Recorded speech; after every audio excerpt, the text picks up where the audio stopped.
And your date of birth? 9/1/87.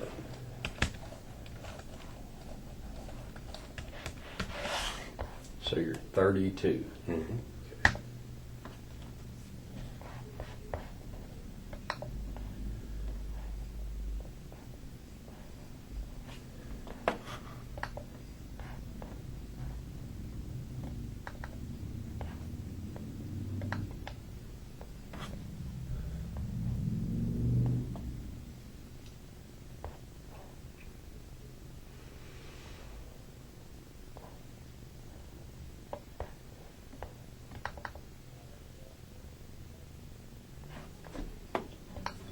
Good deal. Everything's working this morning. Thank you, Lord. All right, here we go.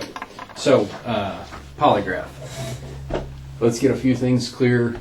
First off, you've never met a nicer trooper than me. Okay, brother? And I mean that. So, if you have a question about anything that I say, you don't like something I say, just speak up and I'll kind of explain it, because more than likely you misinterpreted it. Okay? With regards to the polygraph exam itself, this takes a while, a few hours. Like I said when I walked in, you understand that, right? Mm-hmm. You're here of your own free will. No one's forced you to be here. Why you're here is because you're wanting to exonerate yourself. You understand that the investigation with Rebekah has amped back up, I guess would be a way of It has putting last year or so. Yeah, and so the investigators are going through and doing what I'd call their due diligence and looking at anyone whom could have been involved. Obviously, your name's come up. I think it's pretty obvious why. You're a part of the family, Mm-hmm. okay? And no one has talked to me. Yeah. This is first go around. So. Yeah, and so bottom line here is, with what I like about polygraphs, what I like about what I do is I'm kind of a one-trick pony here.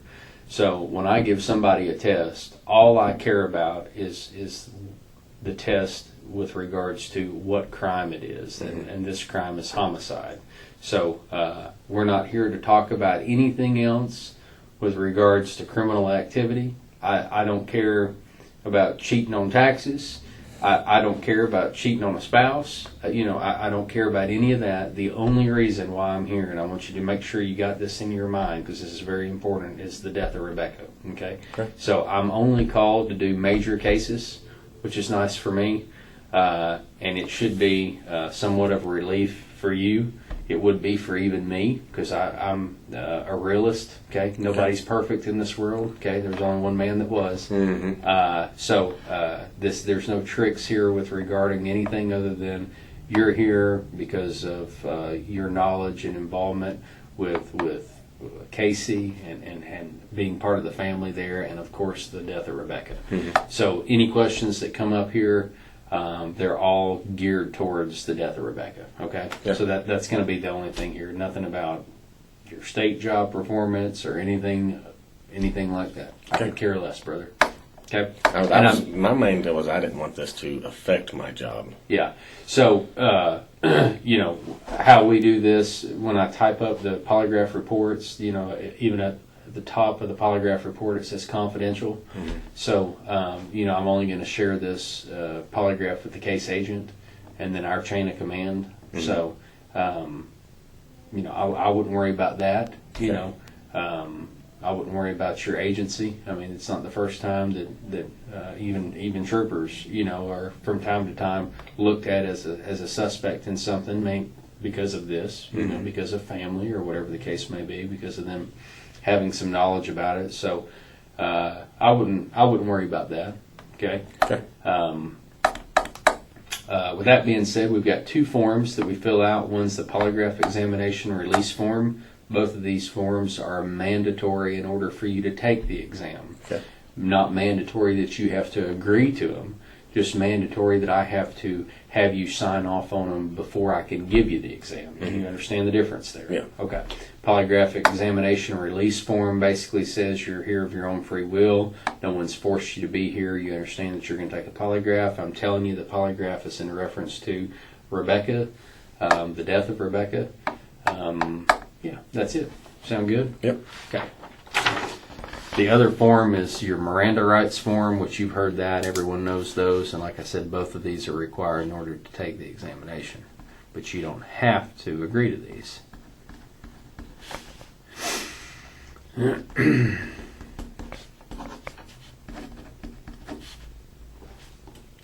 Richard? Mm-hmm.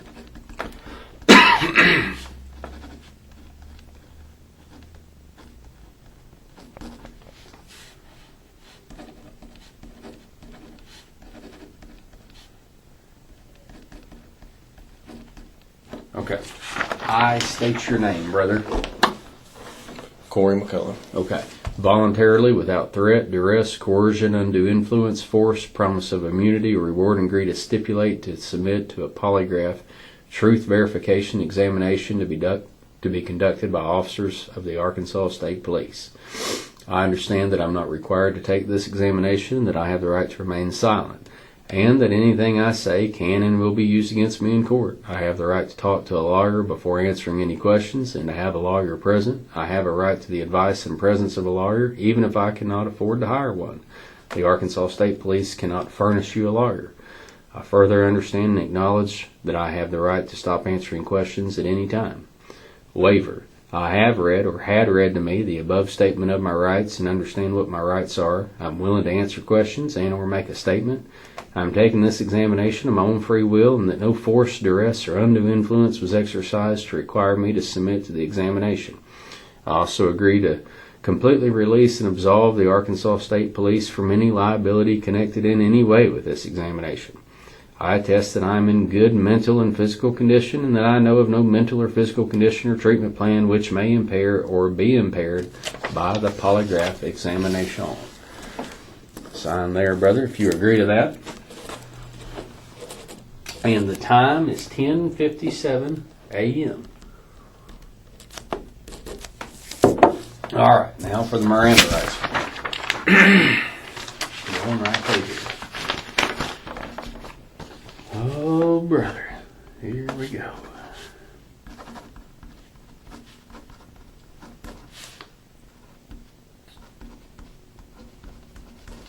The place. We are here at Baxter County.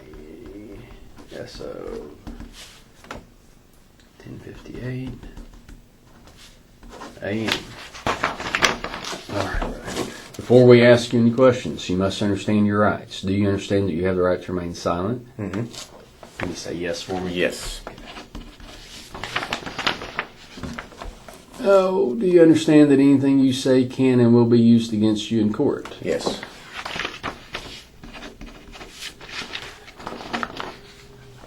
Do you understand that you have the right to talk to a lawyer for advice before we ask you any questions and to have him with you during questioning? Yes.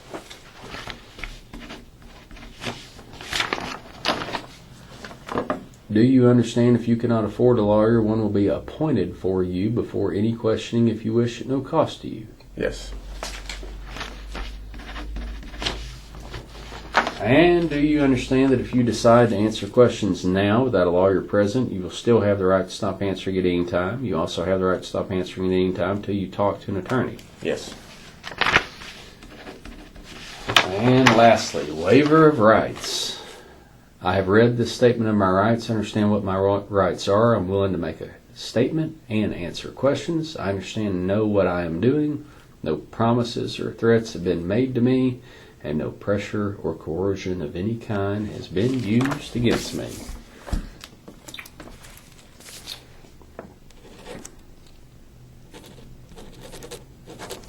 Perfect. Okie dokie. So, here's how this is going to roll. I do these polygraphs the same way every time. So what we do here is we'll start out with, I'll talk about myself a little bit because part of the polygraph is getting to know you. Okay, we call it the pre-test, but the state police, where it's probably different than what you've seen. I'm not just the polygraphist, the polygraph examiner for the state police. I'm also the profiler. Okay, so part of my training and my education is profiling. So I'll kind of go through my background here.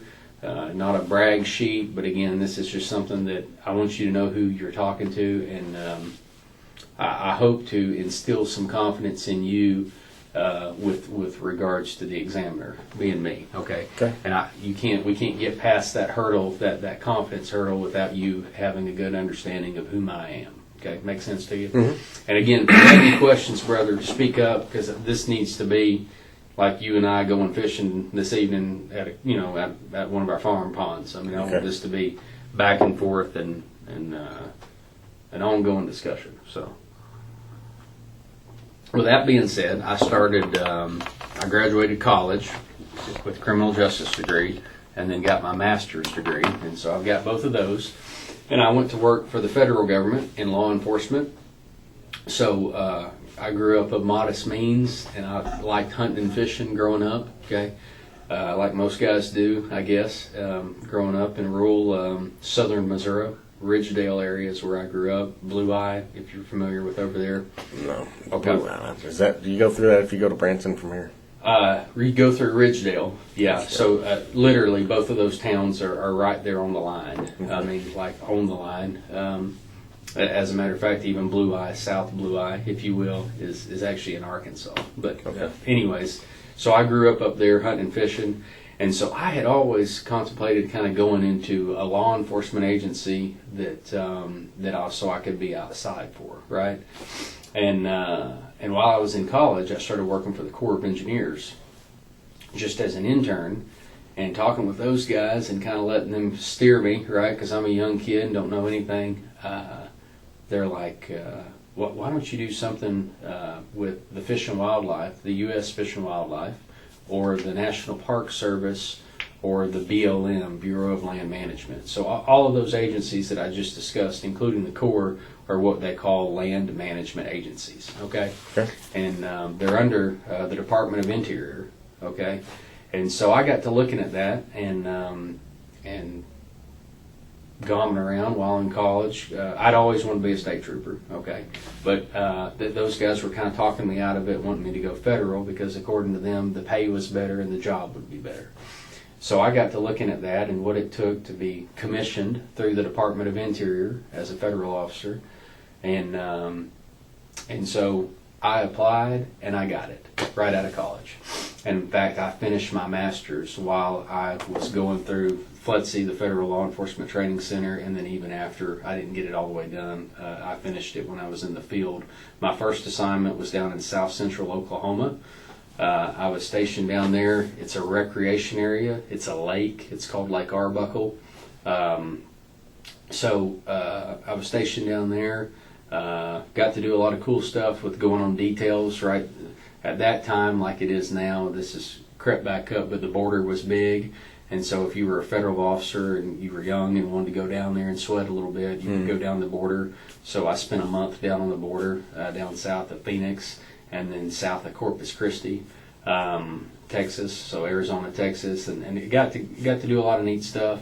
But I'll tell you what, I got to running with some state troopers in Oklahoma, because I'm from up here, and I get down there, don't know nobody, don't have any family. My girlfriend is living in Alpena, Arkansas, and I'm down there by myself. And so at night, when I wasn't on duty, I would hang out with these couple of Oklahoma troopers, and they were running Interstate 35, which runs between Oklahoma City and Dallas.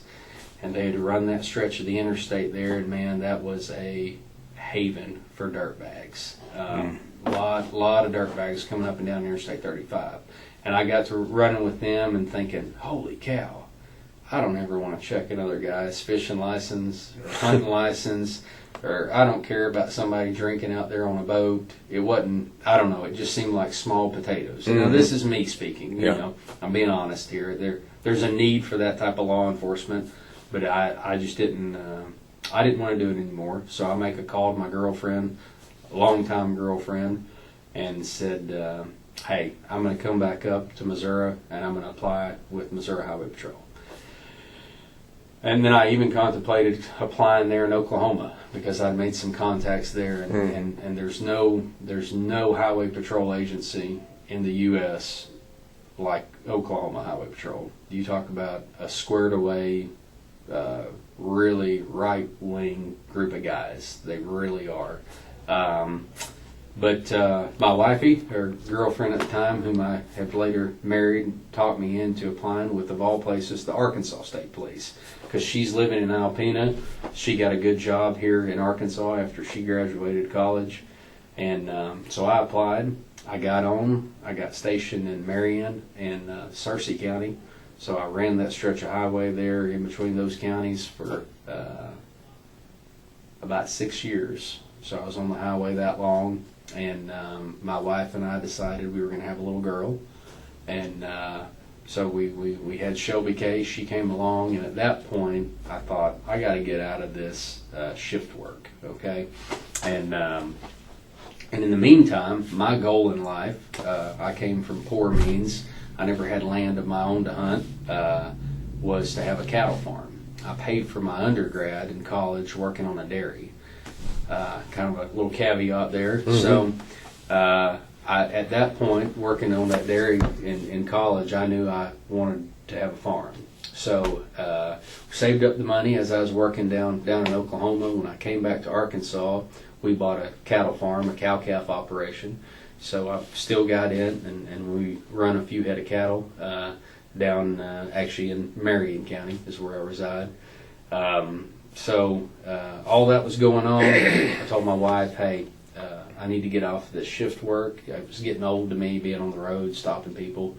And this polygraphist job came open. And what's great about this gig is it's Monday through Friday with weekends off. Mm-hmm. I'm on call every few weeks, so I got to take a weekend on call. But, nothing like the highway, whereas, you had weekends every weekend for several months. So I applied with my background and my education. I completed my master's, and with all that, I got it. They sent me through the National Polygraph Academy. I went down there, and that was 11 weeks of the Polygraph Academy, and then came out and started giving tests. So I've been giving tests now for a little over 4 years. Okay. Given hundreds of tests, and they're all because of when I get called, it's a major crime, so all of them are major crimes. As a matter of fact, a lot are homicides.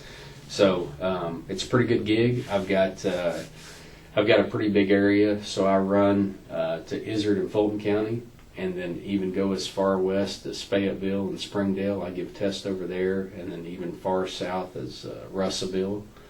Danville area down through there. So I've got a pretty good northwest, good range there. Yeah, north central section. And how this works is sheriff's office or municipality, Mountain Home PD or wherever, pick up the phone and they call me up and they say, hey, we've got a suspect on this case.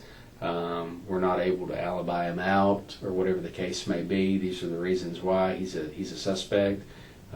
Would you consider giving a test? And providing there's been investigative work on the beginning, and providing it's a major case, then I say sure, and then I schedule a polygraph. So that's kind of how it works. Any questions with regards to me?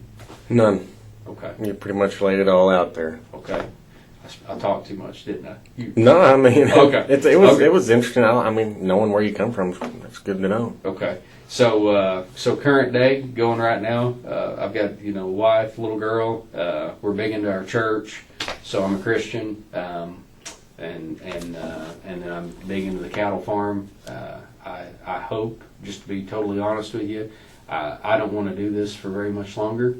I'm kind of burnt out on this type of work and the people that we have to deal with. Okay, you're a breath of fresh air compared to usually who I'm having to deal with. All right, so you can understand that. So yeah, I'm looking. I'm praying that something kind of better comes along, but to be honest, I don't see anything on the horizon, so I may be stuck for a little while. That's what happens. It's like a prison sentence. They get you in, the state police, and they take care of you for so long, and then you can't go anywhere else. Mm-hmm. And I feel like that may be where I'm at. So with that being said, we'll go into your background. So we'll start from the day you were born, and I've kind of got a way I do it in my mind. Mm-hmm. We'll go through, and you'll spill the beans about you, because I've got two goals as it pertains to polygraph. I want to be able to walk out of here and tell this investigator, hey, not only did he pass the test, because you're going to pass the test, because you didn't have any involvement in killing her, right? Okay, so you're going to pass the test, so don't worry about that. Mm-hmm. Then the other part of it is I want to be able to walk out of here and say, hey, Corey not only passed the test, but he's also not the type of guy that would have any involvement in a homicide. Are you with me on that? Yes. So you're thinking in your mind, how am I going to do that? And the only way I'm going to be able to tell this investigator that is I'm going to have to get to know Corey very well. Okay. On the beginning here. Okay. Sound good, brother? Right. Well, I was born in Texas. I don't remember Texas because we moved here. Okay. But I remember moving here and was in the kindergarten. I remember being here and then straight into kindergarten. So I was born in Houston. That's what I was told. I'm sure it's on my birth certificate. We lived in Baytown, which is just right down from there. Okay. Got here.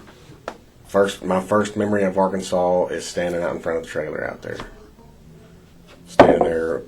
I can tell you where I was at. There's like a little hole right in the driveway. Uh-huh. Big hole, actually.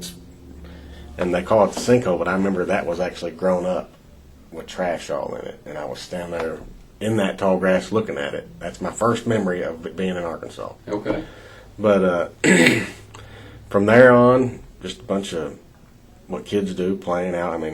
So what school did you attend there? Mount Pleasant. Mount Pleasant, okay. And is that in Izard County? that's Okay. in between Cushman and Melbourne. Okay, I'm not that familiar with that area. Even though I go over there, I should be, but being from way over this way, I'm not, so that's why I'm asking. Yep, in between the town of Cushman and Melbourne. Okay. Brothers were good. I was the littlest. So Okay. Go through your brothers with me here. you want to go in a certain order? Well, let's go from oldest to you. Okay. Randy, he's the oldest. He's about 10 years older than me. Okay. He's my half brother, different fathers. Okay. Then you got Chris. Then you have Casey Okay. and me. Okay. All right. And Have I spoke to Chris lately? yes. Okay. Well, I think he said he had a polygraph. I don't know if it was you. Okay. But I don't think Randy has. Okay. I don't know if he ever has. I don't know. He's the one that he comes and goes. Okay. But from going to school, I was in trouble a lot. I was a knucklehead. Okay. But I took my licks and I went on about my business, Mm-hmm. Mom and Dad got divorced. I couldn't tell you exact age. I'm going to say between 11 and 13.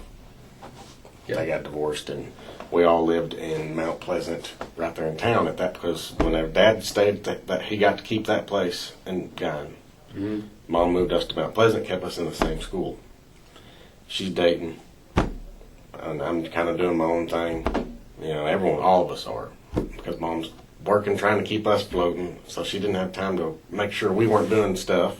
Right. But we were all over Mount Pleasant. We ran that town. But done some things I shouldn't have done there. Smoked a little weed. I could count how many times I smoked weed on both these hands right here. Yeah. Snuck out, smoked cigarettes was the main deal. Yeah. I quit smoking. I don't smoke anymore. I do dip every single day. But school was tough for me. Mount Pleasant was a hard school. But Mom got married. I'm going to go ahead and go there. Because Mom got married, and I ended up moving with my mom. I was the only brother that left. Because all the other ones, they were at the age.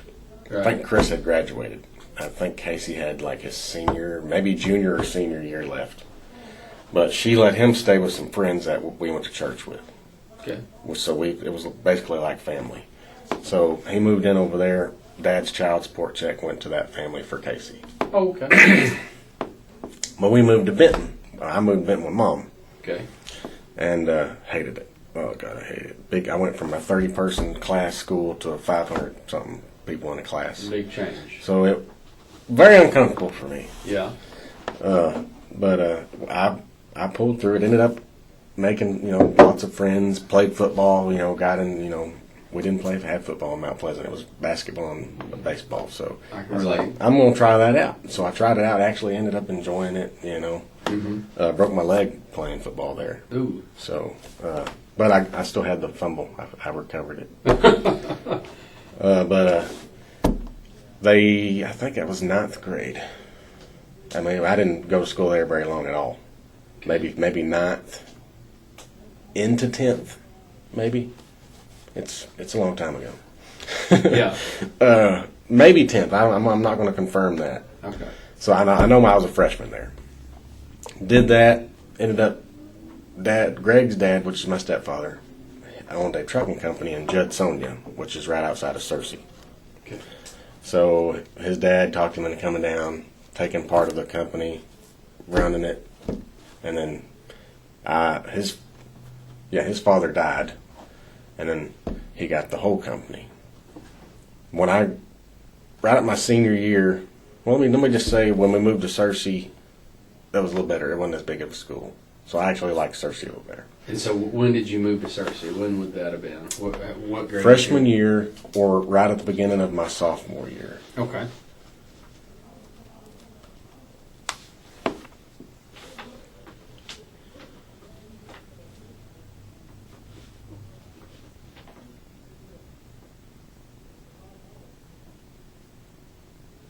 Okay. You moved to Searcy. Mm-hmm. Okay. And you moved there from Benton. Not Benton County, Benton town. I got that confused myself, and I was from there. I was like, Benton. But went to Searcy, liked it. Didn't play football. Didn't play any sports at that point. I think I was done at that point. Me and Greg didn't always see eye to eye. And that's your stepdad? Stepfather. 10-4. I was miserable. My mom knew I was miserable. Gave me an opportunity to move in with my brother Chris in Mount Pleasant at the house that she owned with Kim and Chris. Okay. Kim's the wife of Chris. 10-4.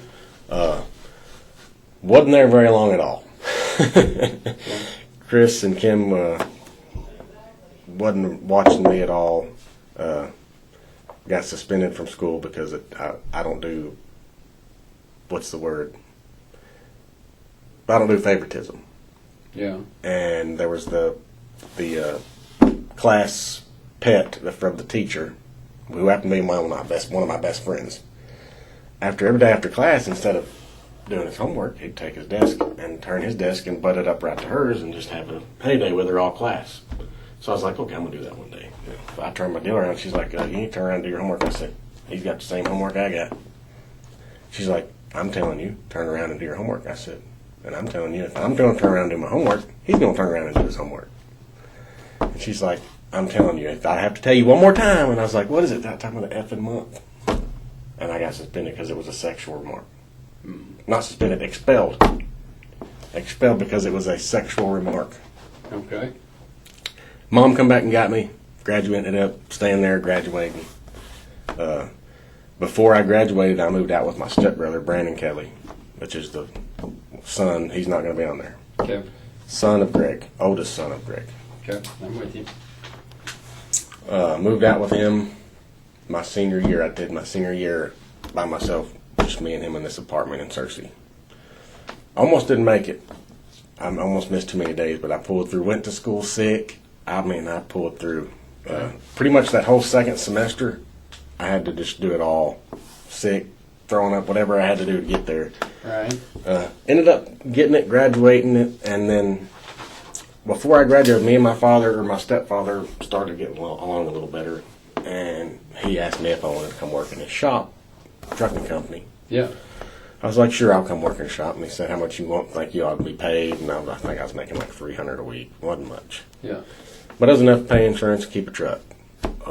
But I was like, yeah, I'll come work it. Worked that. After school, I was going there and working because I did a little bit before I graduated. After school, go do a little bit. And then when I graduated, I ended up full-time. I might have done it 2 years, maybe a little less. And a truck ended up breaking, and it cost him a lot of money, and all he could do was say, you did it. So there went a fallout again. So I moved back. I moved in with Dad. Dad is sick. I need to back up. Dad got sick while I was working there. He's got diabetes. He's got a whole bunch of stuff. Back problems, diabetes. I mean, he's falling apart, and he's doing it pretty quick.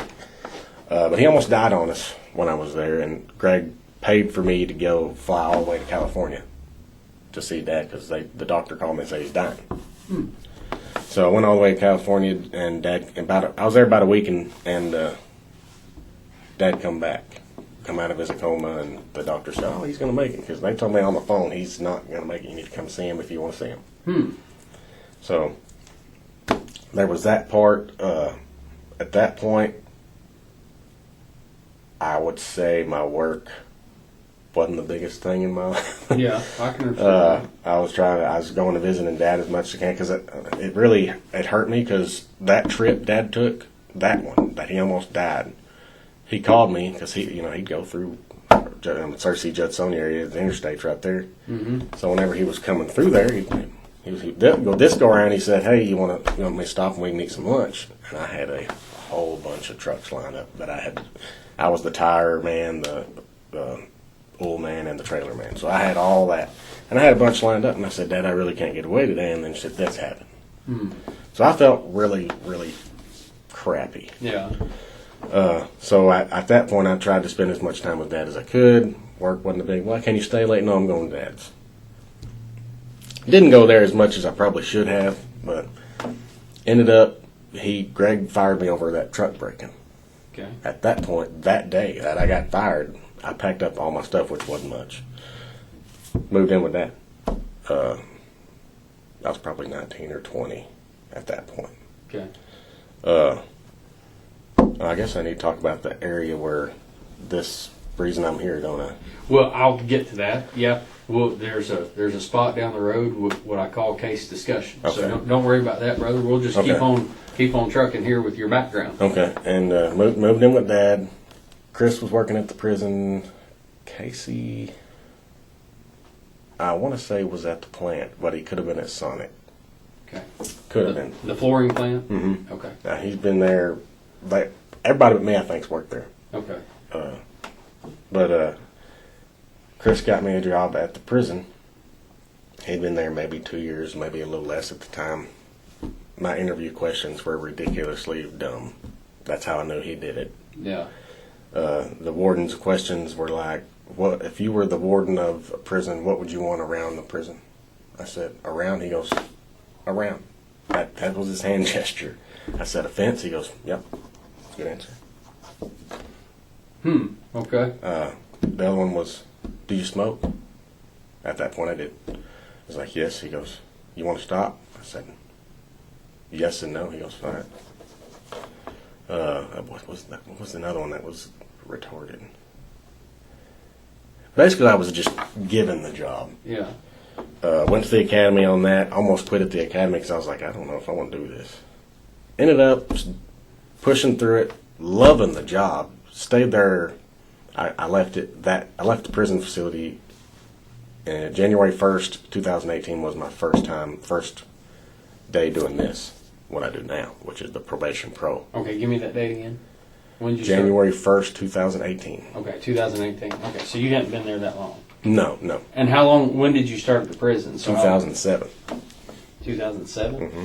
So you worked there a while. Oh yeah, I put in some time, and that's the only reason. I don't have a degree in anything. I graduated high school and went to prison and did that and ended up promoting my supervisor out there. Did that forever. I saw this opportunity open up, and I had heard of some people transferring. Right. I was like, I was burnt out, you know.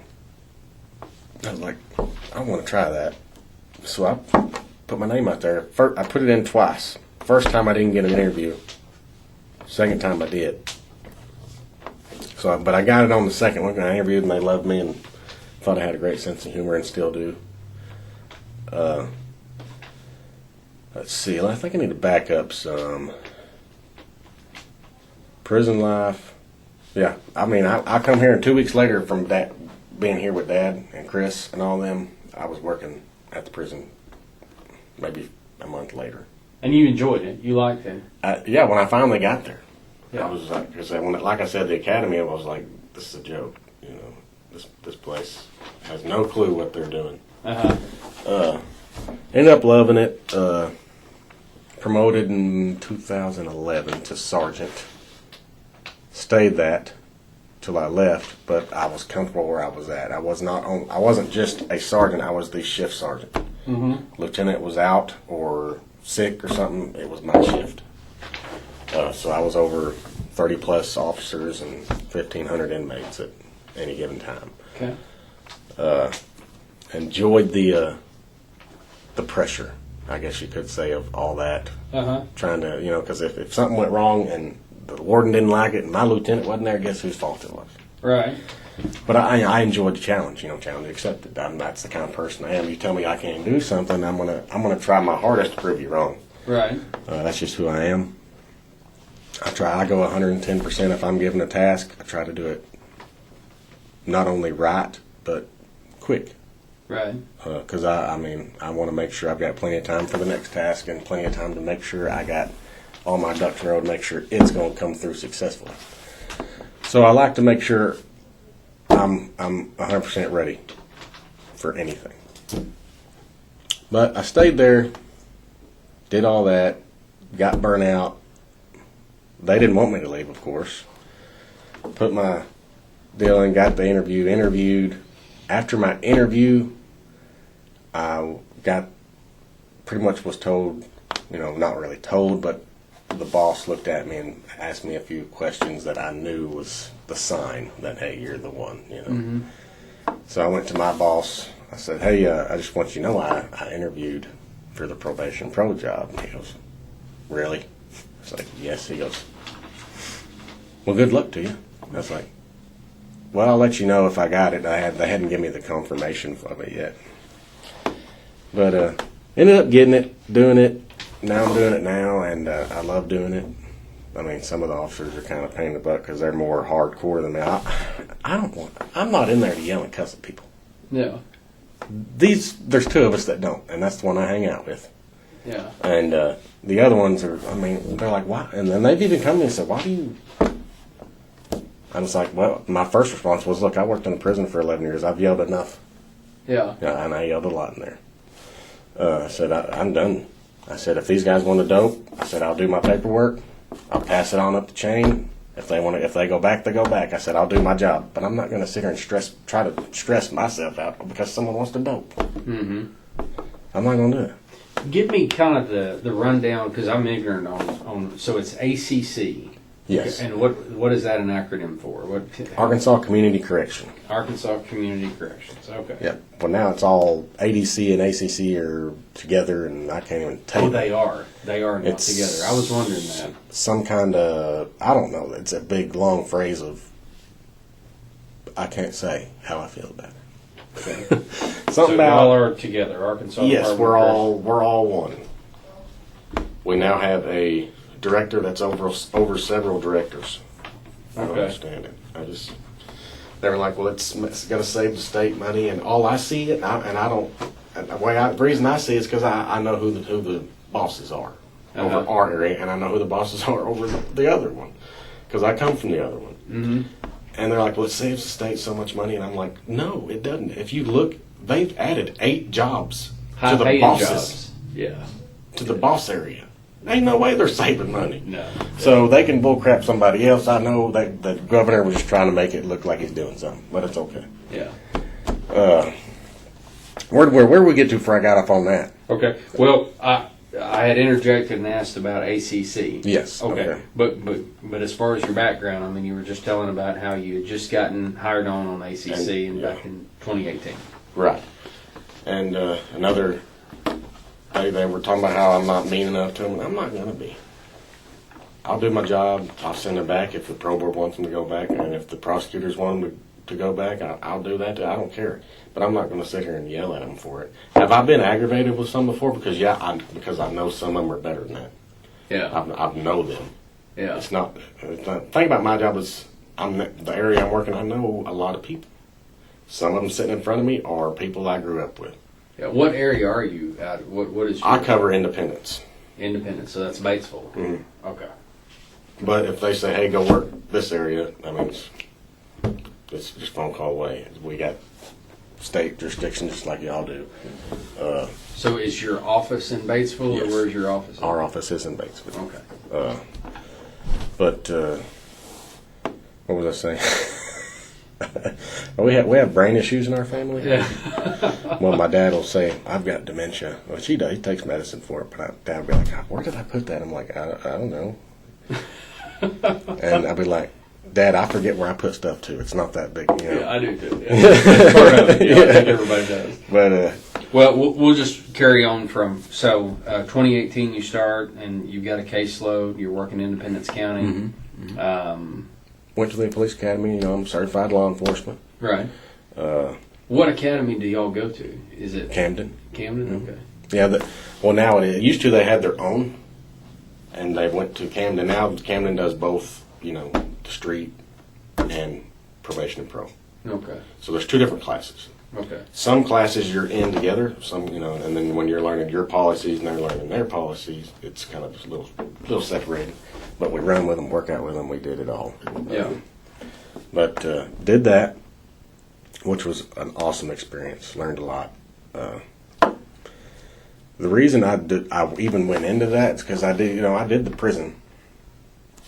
I was like, it's time for a change, and I don't want to lose my state stuff. Mm-hmm.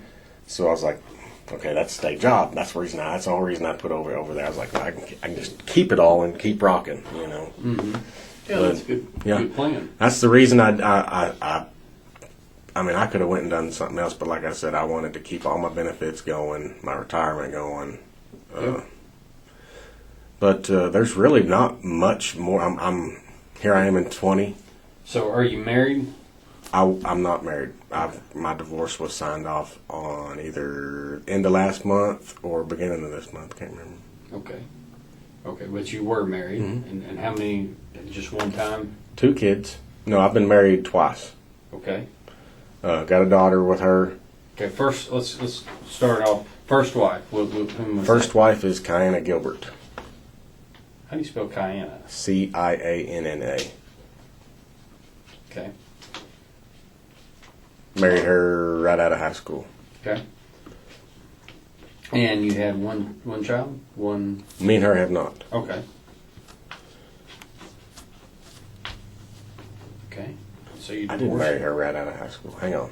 Let me get your timeline right. We dated even after high school. Split up. I started dating a tequila shoe bottle. Okay. Had a kid with her. Okay. And her first name was what? Dequila. Dequila. Okay. Shoe bottom. He is 12 now. Okay. Didn't get married to her. Ended up signing my rights away to him last year. Okay. Because he didn't want to see me no more. There was a long period of time she refused to let me see him. So, and I didn't want to deal with me and her fighting all the time because that's the whole reason we left each other. And she let me there for a while, and I called her one day and she said, "He's got a father. Don't call back." That hurt, So I didn't call back. I don't like arguing. Mm-hmm. That's not good for him. Right. So, about 2 years ago, maybe a little more, I tried to get back in his life she even let me talk on the phone with him. I went to a couple of his football games. Finally, one night on the phone, he said, and I don't know if his mom talked him into saying this or what, but he said he hated me and he wanted to change his name. So I said, well, we'll talk about that when you're 15 or 16. He said, no. He said, I'm changing my name and I hate you. You're not my dad. I've got a dad right here with me right now. So at that point, she got on the phone and I said, draw it up. I said, I'll do it. Yeah, I mean, I didn't want to have to deal with that pain no more. Mm-hmm. You know, he hurt me. Yeah. But at the same time, I can see it because I walked away. Yeah. So that sucked. I still have his pictures. Every morning I'm getting dressed for work, I gotta for my stuff, my belt and stuff for that. I open it up. I got all his pictures over here, and then I've got my other 2 children over here. So I see him every day. It hurts every day. Yeah. But I can't take his pictures down. Yeah. You know, it's my boy. Yeah. Maybe one day he'll come around. Yeah. Maybe. I'm almost tearing up now. I'm sorry. Well, that's all right, brother. I love my little girl, too. There ain't nothing wrong with that. It just means you're human. Yeah. Okay.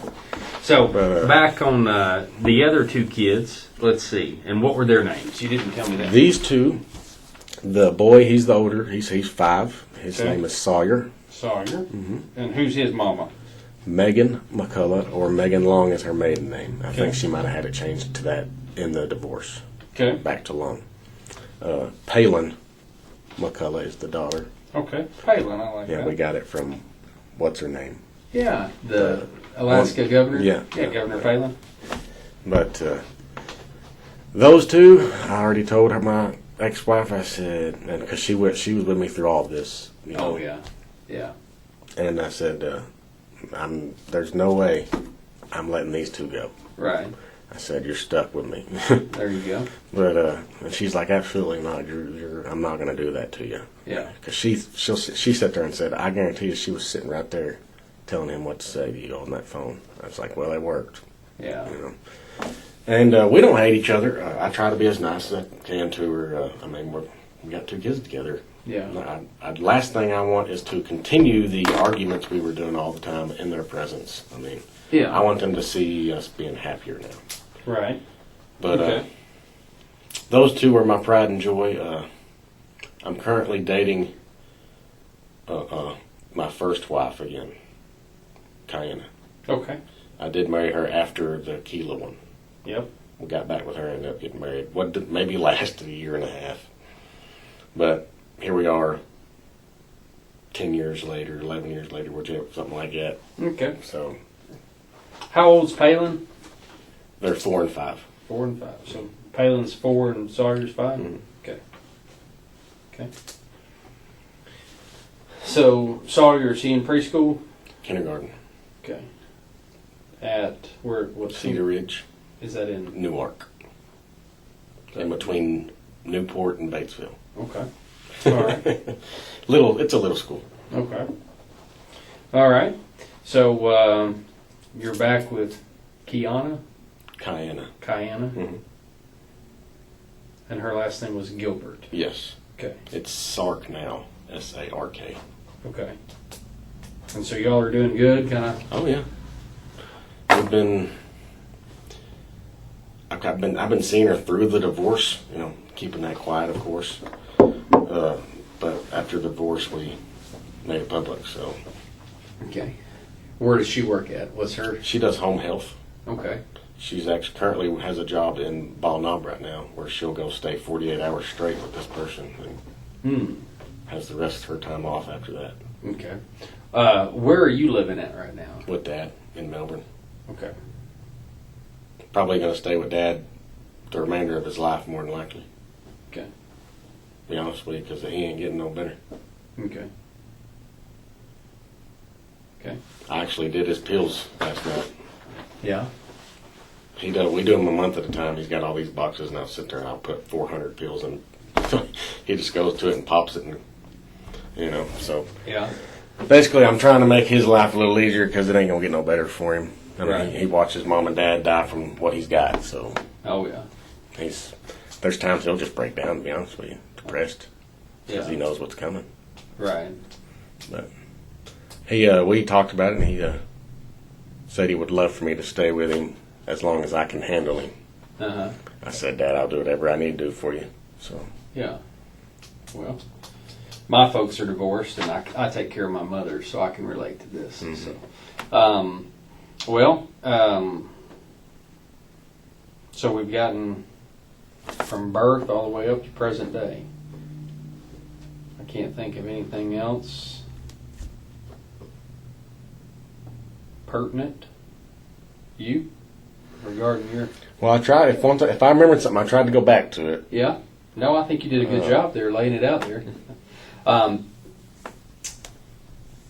Okay, Corey. But bottom line here is, you're not the type of individual who would commit a homicide. Absolutely not. So, I can say that to the investigator with confidence. Okay, there's a lot of reasons for that. I'll go over just a few here with regards to profiling and what I do, as far as with state police and my training. And I don't know how much you know about profiling or whatnot. None. Okay, I'll give just a quick synopsis here then of how the profiling works, and just kind of give you information power type of deal, just so you're aware. So the FBI, they're not a great investigative agency these days. Okay, you can read about that, on the news, and but what the FBI still is good at is compiling information. And the reason why they're still good at that is because they're a central agency. So they've got their hands in a lot of pies, so to speak, across the U.S. And UCR, Uniform Crime Rate, stems from the FBI. And what that is, the UCR, you probably heard that acronym, is municipalities, sheriff's offices, state police organizations, federal agencies have to report all their crimes, and the suspects whom are arrested for those crimes, they have to report all that to the FBI. Okay, and the FBI is sitting there, and they're constantly taking this information in, and they're compiling this information, and what they're coming up with are profiles based on agencies through, from the East Coast to the West Coast, whom they're arresting and for what, and information regarding that arrestee. Okay. So the FBI does a great job in pinpointing through their psychologists, through their profilers, what we, as the frontline law enforcement officers, agents out here in the communities, need to be looking for, as far as a profile, what we need to be looking for someone to commit, let's say, homicide, or let's say rape, or whatever the case may be, because there's a profile now that the FBI has created for every crime imaginable. Okay, and we, the state police, along with other reputable agencies out here, we put a lot of stock into profiling. Okay, because all the studies show that it's extremely accurate. Okay, just as accurate as the polygraph itself. Mm-hmm. So when you have all the components. When someone meets those, then we know, hey, we've got a viable suspect here. We've got someone whom, would potentially commit the crime of, you fill in the blank, whatever we're talking about here. So with regards to homicide, what we're talking about in here with regards to Rebekah, that there's 3 things we look for with regards to meeting the profile of a homicide suspect. And any of these 3 are a major red flag. You see, you don't have to meet all the components, just any of these 3. And I can already tell you, Corey, you don't meet these. Okay, these aren't you in the least, brother. I'll go through them with you. The first one is, you ever harmed someone who could not defend themselves? Okay, that's not you. You've never harmed anyone who couldn't defend themselves, mentally or physically. You're not that type of guy to harm someone who can't defend themselves. Okay. Obviously, I can give you a lot of examples. You're the type of guy, you're taking care of your dad. You're showing emotion for your child. Mm-hmm. You're not that type of guy. Okay, so that's one. Another one is harming someone out of anger. Okay, you're not that type of guy. I can tell to harm anyone out of anger. You seem like you're a level-headed guy, and not one to mentally or physically harm someone when you get mad. And then the third, last but not least, harm anyone whom you care about. And so, we have a bond with someone whom we care about, and you're not the type to go out here and mentally or physically harm someone whom you care about. And those are the three things when we get down and boil it down, the FBI says that's what we need to be looking for. Any of those trips the trigger, so to speak. Yeah. And we can focus in then. But I'm relieved to be able to say that Corey, you don't need any of those. I know no front page news to you, but that's what we look for there. So that's kind of how the profiling works, and a little bit of background on how the FBI compiles that information. Sound good, brother? Yeah. Okay. So we got your bio done. From here, we'll just transition into the case discussion, which you touched on earlier. Okay. So how we'll do this is just kind of tell me, your involvement in this. Obviously, it's through your brother, Casey. Okay. So kind of tell me, how you knew Rebekah, and how many times, if any, that you met her, and what the situation was back then. I met her maybe we'll just say 5 times. Okay. And it was never long. It was just like I was with my mom one time, I know. Brief encounters Right, here. right. We come to see Casey. He's over here hanging out with Rebekah, and we weren't even at the trailer. We was at one of her friend's house, on the one I can remember for sure. Casey was there with her. I don't know what her name is. And Rebekah. We maybe sat there for 30 minutes, visited, because Casey wasn't going to leave. That was where he wanted to hang out, so we just visited with him for a very short period of time at that time. And he introduced us to her, said this is, at that point, I think they were together at that point. Okay. And some of this stuff, I'll let you know if it's hearsay, that what I've been told. Please do. Yeah. 10-4. Yeah. I'll let you know this. I know because I've seen it. Right. But like I said, maybe 5 times. I know I've met her more than that, but I don't remember where. It was a long time ago, and I don't remember why. I'm sure it's a vague memory, but I'm really sure I seen her at Dad's once for sure. Okay. Might have had. I was a little brother. I think I was underage. Yeah. So I wasn't much, to her. Yeah.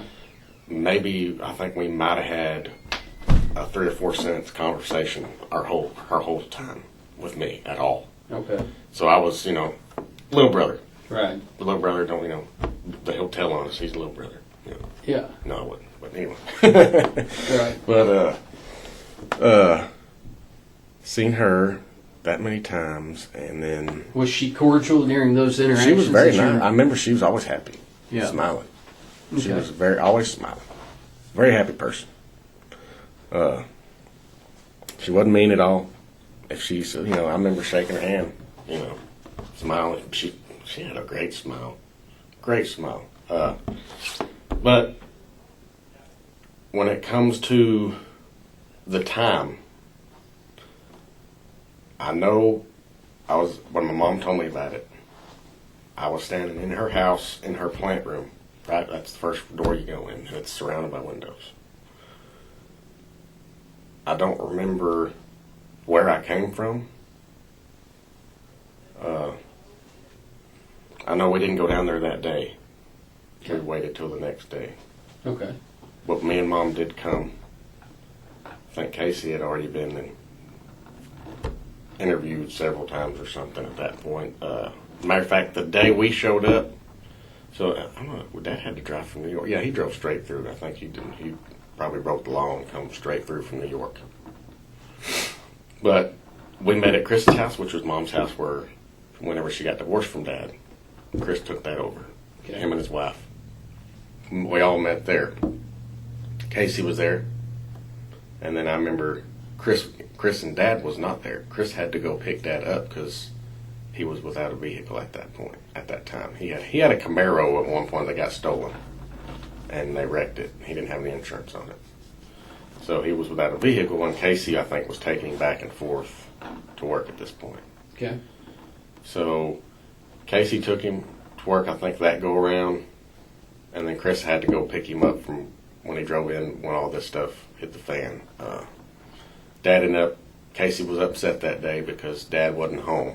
It was like, I know they've been gone forever. What it was Dad went to the Chevy dealership, picked him a truck out, bought this truck to drive it home. Okay. So he'd have a vehicle. Right. So he was upset about that because his dad wasn't there. You know, Dad's the strong one. Was gonna take care of everything, right? Well, who was the investigator at the time? He had a mustache. Oh, brother. It was obviously before Simon? my time. Sir Simon? There's a Dennis Simons and there's a David Lafferty. Simons. Okay. We went to the sheriff's office that day, and he was there. I talked to him, but it was just, I was standing out in the parking lot with my mom. Mm-hmm. You know, and he talked to my mom more than anybody, and I guess was just telling her what was going on with Casey. I don't remember any of the conversation other than this is what's going on, and I knew what was going on. It's a it's a real cloudy experience for me. I was young. I was in that age where I was chasing the females. I knew in my heart that my brother didn't do that. Right.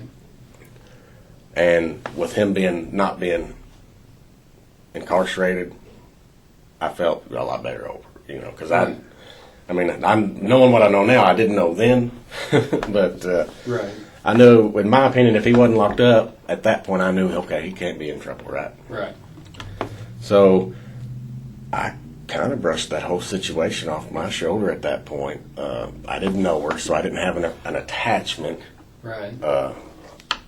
The reason I'm telling you this because I don't know a lot. Yeah, I'm with you. Okay. I know. I mean, I hope I can give you the information you need to get closer. I really do, because it's really heavy on my family. McCulloughs were very popular before this. We were the sports guys at Mount Pleasant. I mean, we all played basketball. We all have regional plaques. I mean, whenever the new coach come to town, and I think he's like the administrator now over Melbourne. He come in, I remember this, he come in and said, all right, so where's my McCullough at? That's the first thing he said in the locker room when he was introducing himself to the whole team, and I read him, and he goes, it's good to meet you. I was like, But that's the reason he just wanted to know where his McCullough was, because he had one on each level. Okay, yeah. See what I'm saying? Uh-huh. And we were all really good at basketball. But I got off subject, I'm sorry. Basketball's a big one. With her, man, at that point, I don't know. I don't know what happened. Let me ask you this. Let me try to steer you here. And again, now, if you don't know, just say don't know, because this is casual here. Did you have a recollection of ever meeting her prior to Casey having dated her? No. Meaning, did y'all ever meet somewhere hanging out or whatever? Mm-mm. Okay. So your first interaction with Rebekah was through Casey? Yes. Temple. Only. And only, yeah. Okay. All right. And so you had met her a handful of times, one of which was at your dad's place. Mm-hmm. You can recall that, and Casey and her were a couple then. Yes. Most likely at that time, you say. I would say that. I can strongly say yes. I believe so. that. Most likely, she was living there in the Could house. have been. I was an hour away with Mom. We didn't come up there much. Okay. But I know if I was coming to visit Casey, most times she was with him. Right. So, and it, like I said, they were short visits because Mom had two other kids that she was trying to go see too. But at some point, you had your own wheels, so your own vehicle. So you would drive from down there up here, and then stay with your dad. And by stay overnight, the trailer, yes. Okay. Dad stayed at the trailer, and whenever I'd go up there, it'd be like a weekend or something. Okay. I'd stay the weekend. Was Casey and Rebekah there then on weekends that you came up here and stayed? I mean, whenever I would come down, it's usually because all of us got together. Randy, Chris, Casey, everybody. We would make sure if I was coming down, because if I was coming down, everybody needed to be there. Corey's coming down, play poker, whatever. I honestly cannot say she was there for those occasions. Okay. If you can't, you can't, brother. I mean, I'm really just can't. asking. I'm not. I don't think I'm prying. I'm trying to reach, man. Yeah. Well, it's been a while ago, and it's a little bit different when you're. I just wish someone would have questioned me 15 years ago. Yeah, I see that. Yeah, I get it. So how often did you, when after you got wheels in a truck, how often would you then make a run up to see Dad? How often would that happen? Maybe once a month, because that's the only time he'd be home. Sometimes he'd drive 2 months. And if he did come home in that 2 months, it was like come home, take a bath, wash his clothes, and hit the road again. I mean, didn't even take a nap. So he'd never say, "Hey, I'm going to be home," unless he knew he was going to be home a few days. Okay. So if he knew he was going to be home a few days, I would try to get down there to see him. Okay. And with that being said, that's when everybody would come come see Dad. Okay. All right.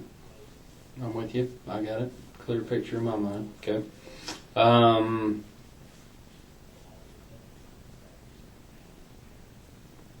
Casey and Rebekah, with regards to that relationship, do you recall Casey ever detailing anything regarding the relationship back then? Do you recall Casey, prior to her being killed, obviously, do you recall Casey ever talking about her? Or good, bad, or indifferent? I mean, I'm not, looking for anything he specific.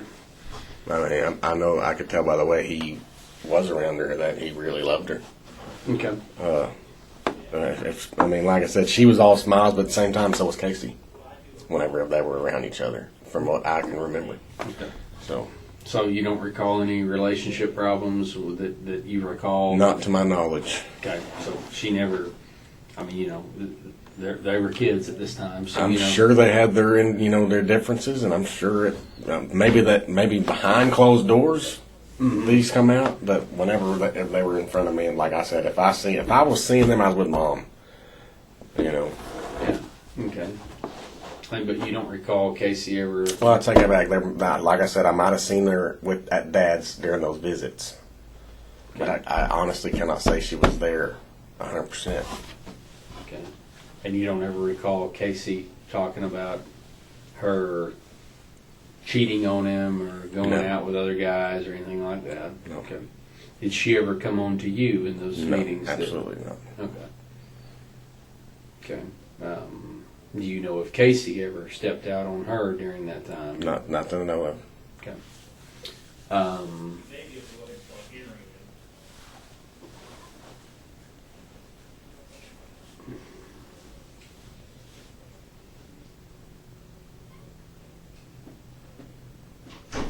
With regards to Casey, how did he meet Rebekah? Do you recall that, or was that? I want to say, and this is not going to be something that I can 100%. I want to say they had the same friends, and they met through some friends. Okay. Were they involved in some drug activity? Oh yeah. Okay. Yeah, I don't know. I know marijuana was a big one. I don't know if they were in the dope game or not. I mean, Casey had the body for it at that point. He's a little bitty sucker. He's put on some weight now. But he's, from what I know now, looking back at that, what Casey looked like, he definitely had the body type for doping. Yeah. Okay. And she was a little bitty sucker too, so could have been. Don't know. I know marijuana. Okay. 100% marijuana. Okay. All right. So who was the closest to Casey? I mean, was Chris pretty close then to? He would be the closest one. Okay. Because the oldest one, he sometimes would be like, "Hey, I'm moving to." I think he went to Virginia one time. "Hey, I'm going to Virginia with so and so." He has a friend that now he's got a girlfriend, but wherever Michael was, Michael would be like, "Hey, I can get you a job up here." Michael was his best friend that he bounced around with him sometimes. So Randy wasn't there a lot most of the time, but Chris was always there. Okay. I wasn't always there. So I would say Chris would be the only choice of who's closest. Okay. Okay. Do you recall, anyone else that was close to Casey at the time? Patrick Goins was his best friend. Okay. And I'm thinking, I don't know 100%, but I thought he might have been interviewed. Okay. I don't know. I thought I could be wrong. Okay. Patrick Goins. Okay. All right. Do you remember if the times that you were around Casey and Rebekah, or just Casey, of Casey or Rebekah mentioning or having seen a friend of Rebekah's whom she hung around with during that time?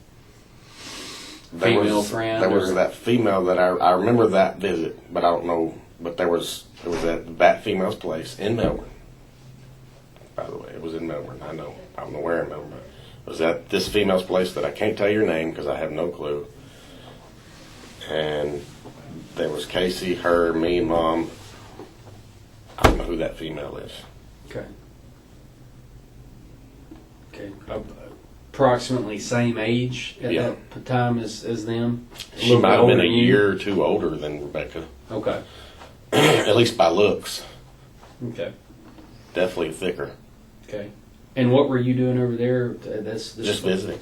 Mom, I was with Mom on that one. Okay. And I guess Mom got uncomfortable. We didn't stick around long. Okay.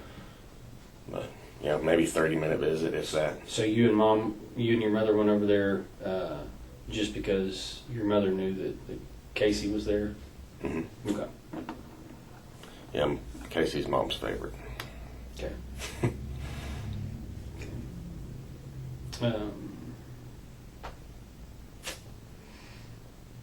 Brother, I can't think of anything else really. Oh well, let me do this. I always do this. Let's do some speculation here. Okay. So throw that disclaimer out. I realize you're speculating here from this point forward.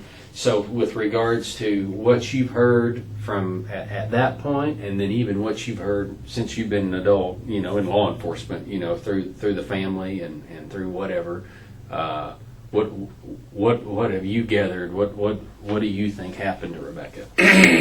Speculating, I know. I want to say none of my family had anything to do with it, but with what I do and what I've seen and we just found 2 dead bodies the other day in Independence County. You can't put nothing past anybody. Right. I would like to say, but on the benefit of a doubt, no one in my family done this, but I don't know. If it comes out that Casey did it, Casey did it. I mean, it's hard to read people nowadays. Yeah. And you can see, I've been like, I gotta stand up. Nothing's wrong. I just gotta stand up. I've been working very hard here lately, physically, and I'm not used to that. So my legs are killing me. Yeah. Go ahead and talk here. I don't feel, in my opinion, that Casey or Chris or Randy had anything to do with this. I strongly feel that they didn't. Okay.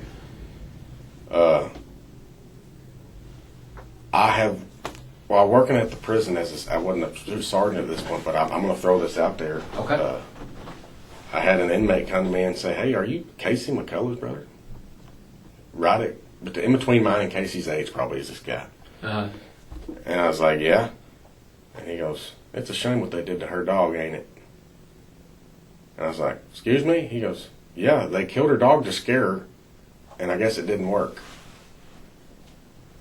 So I knew this inmate, I knew who he was by looking at his face. I can't tell you his name now, but looking at his face, I just said, "Hey, that get so-and-so." Uh-huh. Well, I took that information and gave it to Dennis. And Dennis said, well, I've already talked to that guy. I don't know if he blew me off or, well, I don't know.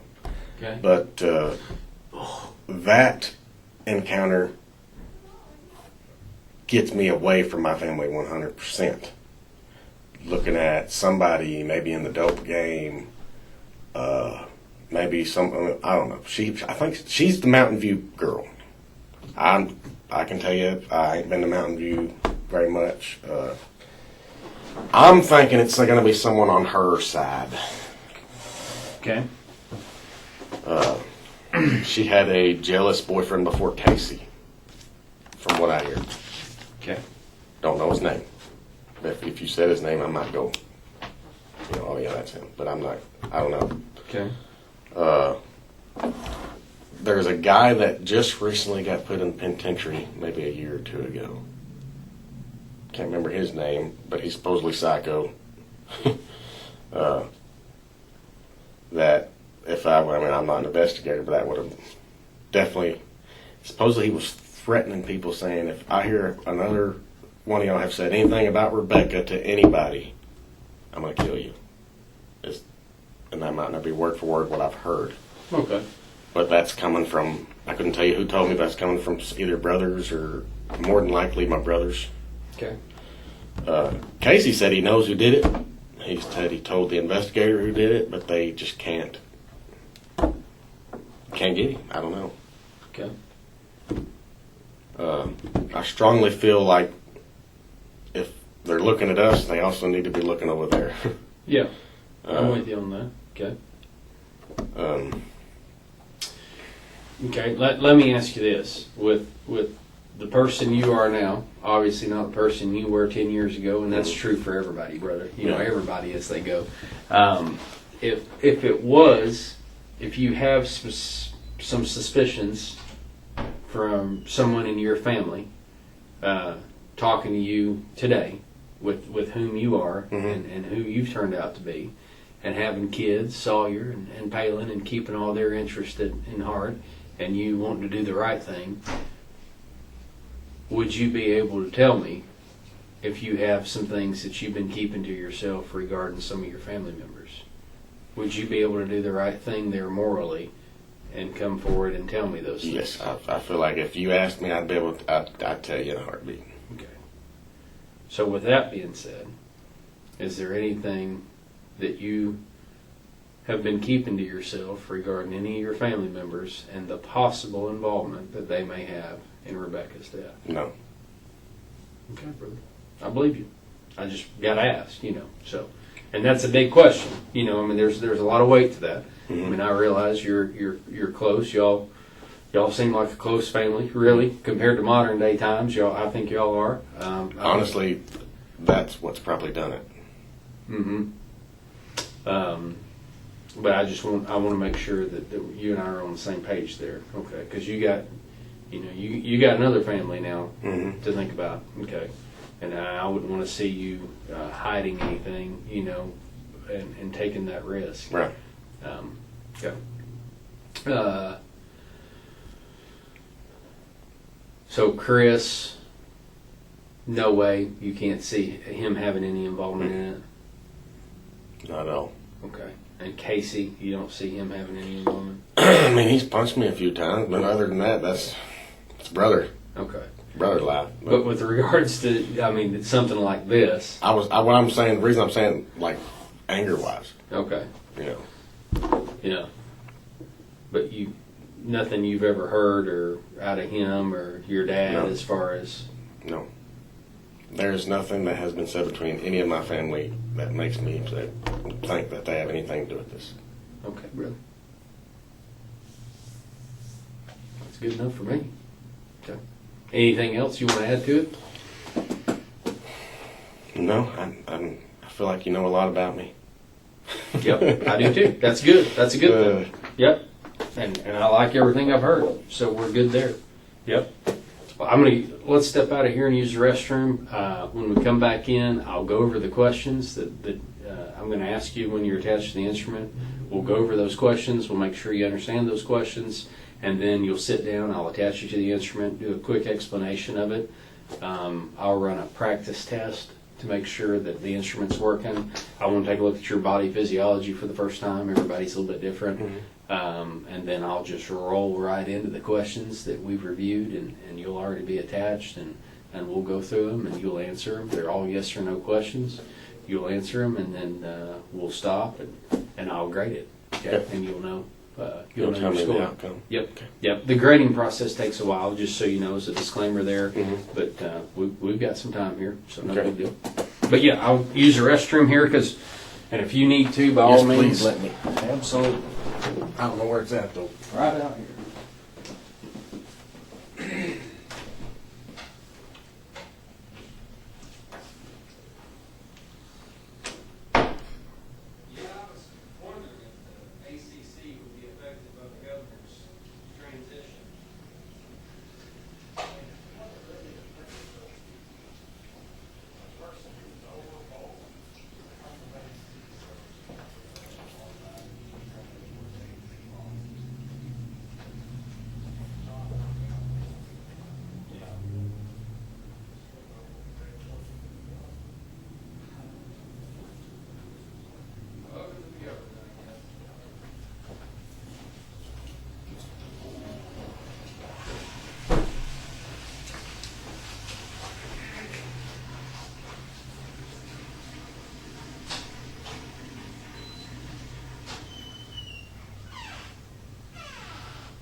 Never make it in a real job.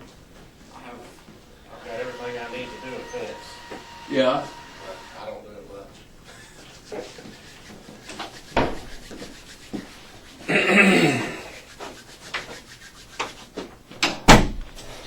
Oh me, oh my.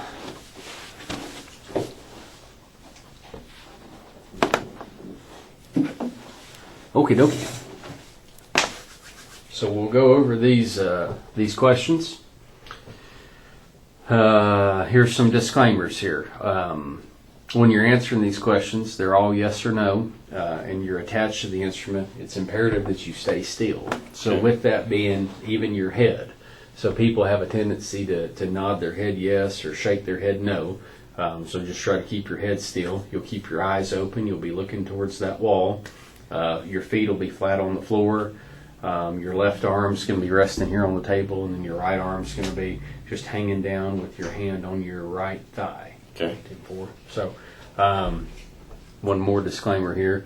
All of these questions I'm going to ask multiple times, and that's important here. I'm going to ask these questions I go over with you multiple times. So don't think in your mind, after I've asked you the same question multiple times, that you've messed something up. Okay? That's standard. You with me on that? Okay. And also, don't pay any attention to the order that I'm fixing to read these off to you in, because I can't tell you what order they're going to be in, because when I hit the start button, they pop up in a different order. So don't pay attention to the order. Just pay attention to the question itself. Makes sense. 10-4. All right. So in no particular order, here are the questions. Regarding the death of Rebekah, do you intend to answer each question truthfully? Yes. Yes, of course you do. Oh, I can't move. I'm trying to practice. Okay. All right. Next question. Did you cause the death of Rebekah? No. No. Did you cause the death of Rebekah in Arkansas? No. Did you have any involvement in the death of Rebekah? No. Okay. We're going to take a quick break here, and we're going to talk about involvement. That's a big word there with regards to it encompasses a lot. So involvement, I kind of break it down. It's pre and post. So pre-involvement would be planning, or someone having told you that they were gonna do this act. Post would be, helping someone clean up, or again, someone telling you that they had done that.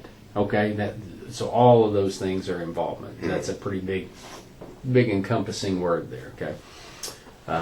But again, your answer is no. I'll reread it. Did you have any involvement in the death of Rebekah? No. No. Okay. Do you understand I will only ask you the questions we reviewed? Yes. Yes. Is there something else you are afraid I will ask you a question about? No. No, of course not, because I only care about what we're talking about. You with me? These are the profile questions. I already went over these with you. I already know the answers to these. Prior to 2020, did you ever harm anyone you cared about? No. Before 2020, did you ever harm someone out of anger? No. Before this year, did you ever harm someone who could not defend themselves? No. And then these last set of questions I call the simplistic questions. Are you now physically located in the state of Arkansas? Yes. Are you now sitting down in a chair inside this room? Yes. Are the lights on inside of this room right now? Yes. And is this the year 2020? Yes. That's it, brother. Straightforward test. I'm ready. 10-4. I'm ready for the test. All right. You can have a seat right here.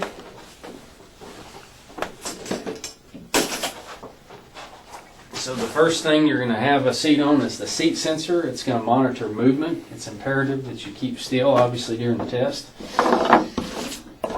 These are called pneumos right here that I'm holding up. One's going to go in your upper chest and one's going to go in your abdomen. Okay. So if you want to put your hands together like you're jumping off a diving board, Like, above your head. oh, 10-4. like that. Perfect.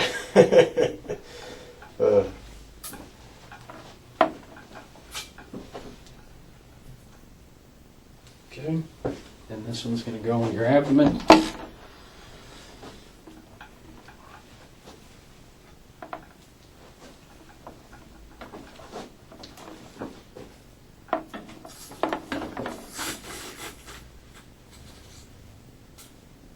Lift up just a little bit. Perfect. Okay. You can relax your arms. Okay,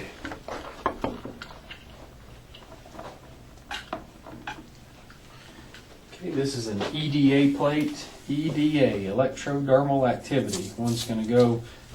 All three of these components are going to go in that right hand. Let me see the bottom of your right hand. Okay, flip it back over.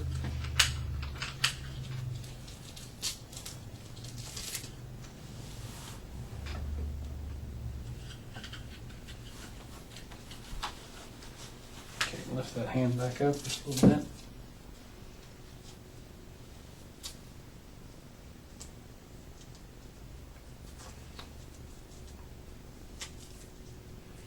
So EDA, electrodermal activity. This monitors your sweat glands in your fingers, not how much you sweat, because that's based on how hydrated you are, but how those glands open and close. Okay. This is the PPG. It's going to monitor your blood volume now in that middle finger, and you'll rest that right on that thigh. Okay, now, been doing this a while, and one thing I see is during the test, guys will put a little pressure down with their hand on that thigh, and what that does is that sends those sensors skyrocketing, and I immediately notice it, and then what happens is we end up having to restart the test. Okay. So trying to prevent that in order for this to run smooth and you not have to sit in that chair any longer than you have to, try to be cognizant of that and not put any pressure down. 10-4. Last but not least, blood pressure cuff. Raise your arm up just a little bit off that. Yep. It's going to monitor your heart rate. All right, brother. You can rest that there. All the components feel okay? Yes. Okay. Okay, look at here. Practice test I told you about.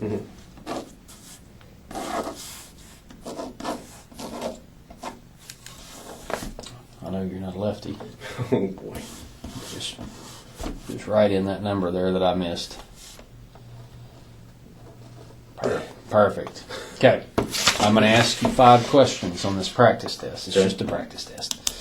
And here are the questions. In reference to the numbers you wrote on the page, did you write the number 1? No. No. Did you write the number 2? No. Did you write the number 30? Yes. I want you to lie to me. This is the only time I want you to do this. Okay. But I want you to lie and say no. I know you wrote it. I saw you write it. But I want you to lie and say no.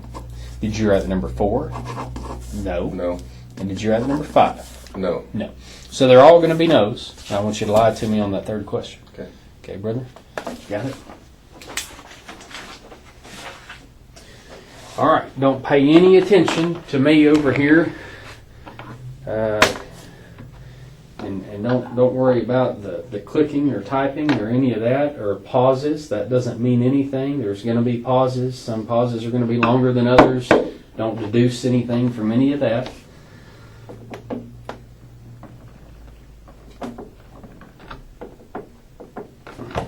All right.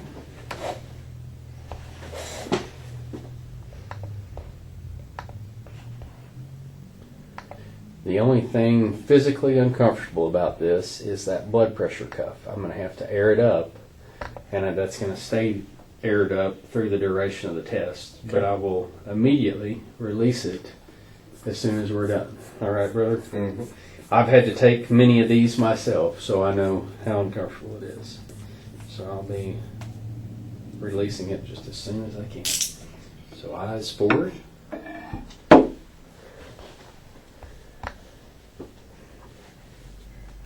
Test is about to begin. Please remain still.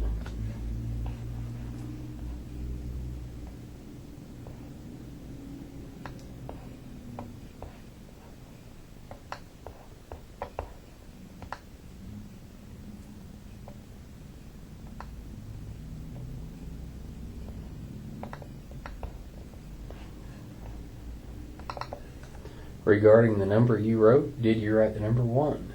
No.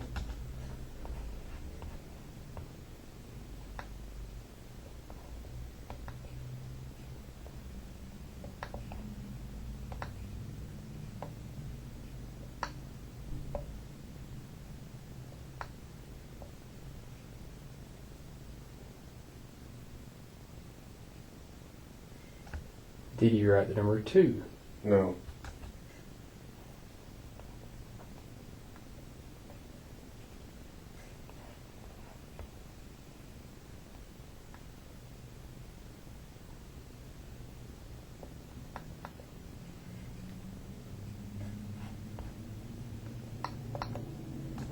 Did you write the number 3?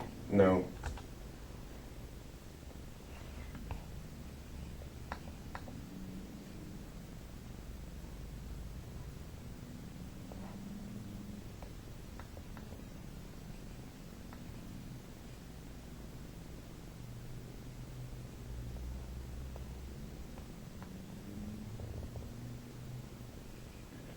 Did you write the number 4? No.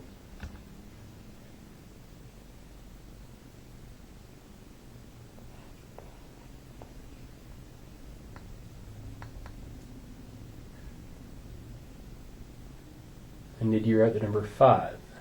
No. Okay, this concludes the practice test.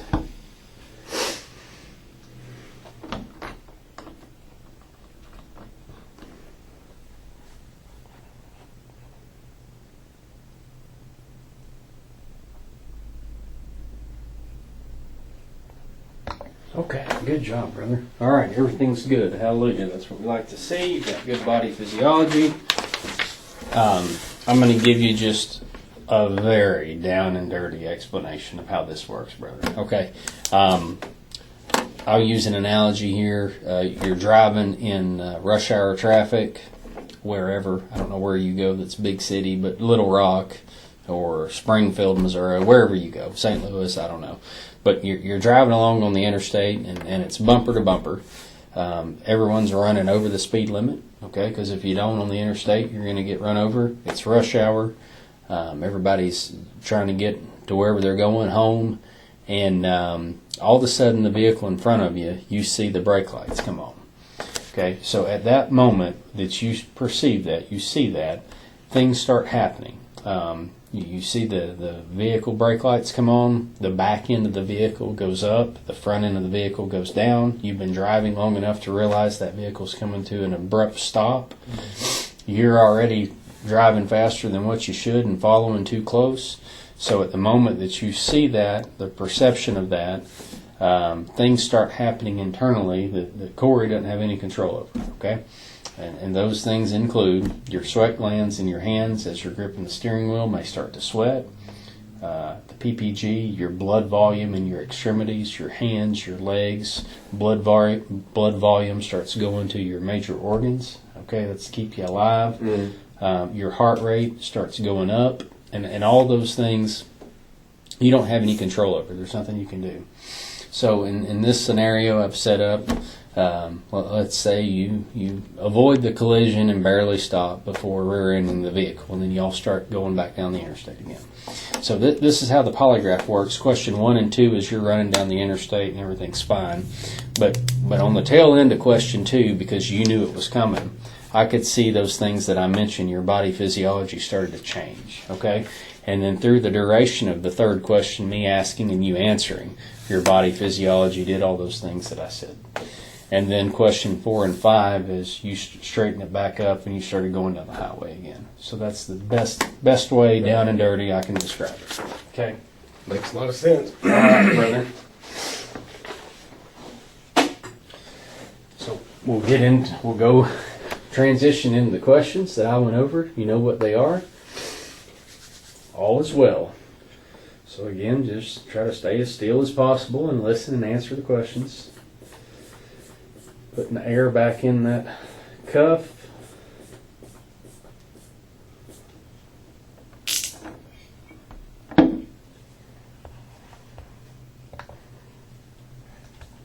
Test has begun. Please remain still.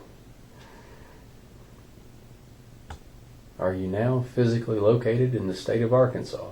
Yes.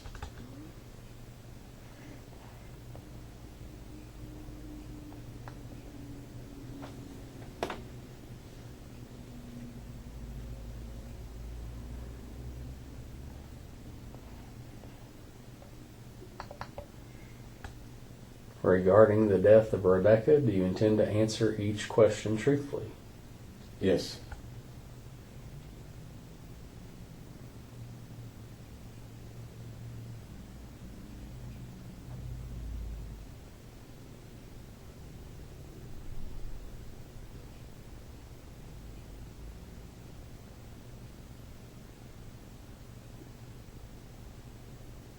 Do you understand? I've only asked you the questions we reviewed. Yes.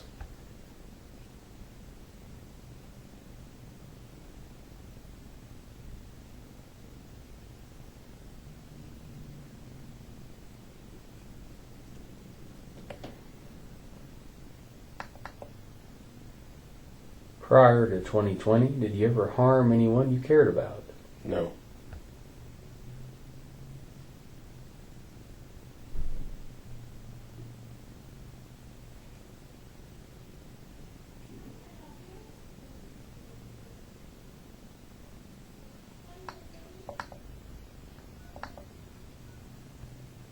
Did you cause the death of Rebekah?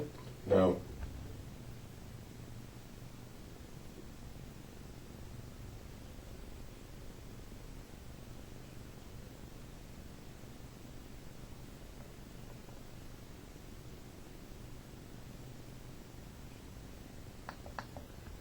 Before 2020, did you ever harm someone out of anger?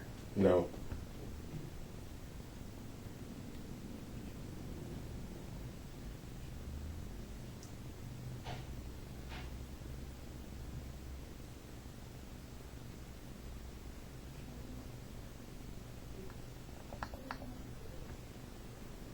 Did you cause the death of Rebekah in Arkansas? No.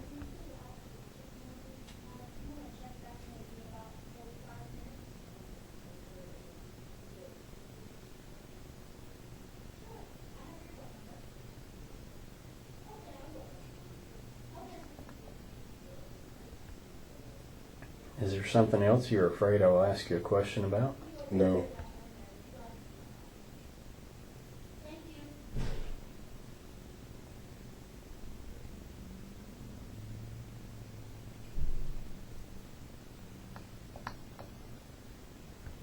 Before this year, did you ever harm someone who could not defend themselves? No.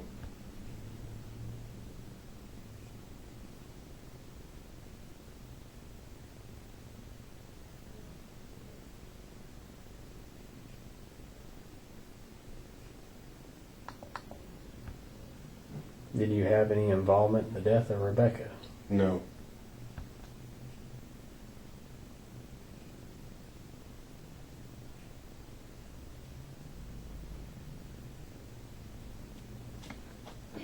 Okay, we're going to take just a short break. We won't talk or anything. I like to take a little break here and really rest your arm is what I'm doing.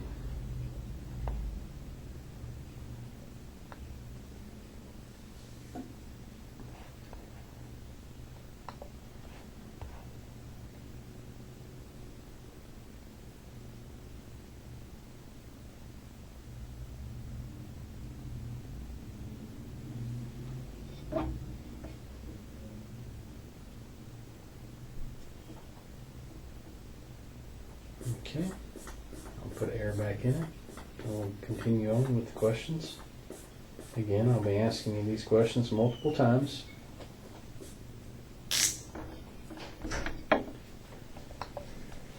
Test has begun. Please remain still.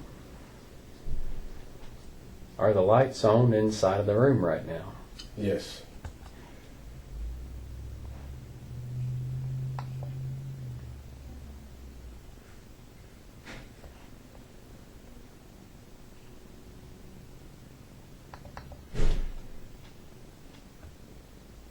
Regarding the death of Rebekah, do you intend to answer each question truthfully? Yes.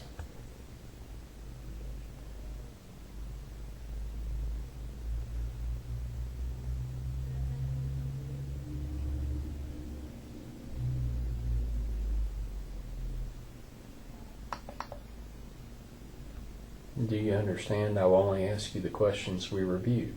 Yes.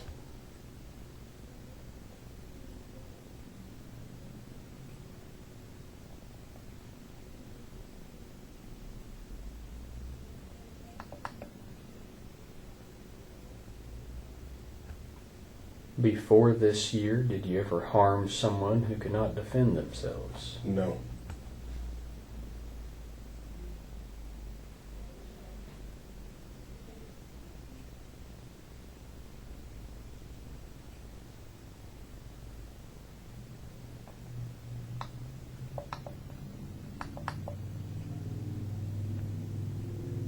Did you cause the death of Rebekah? No.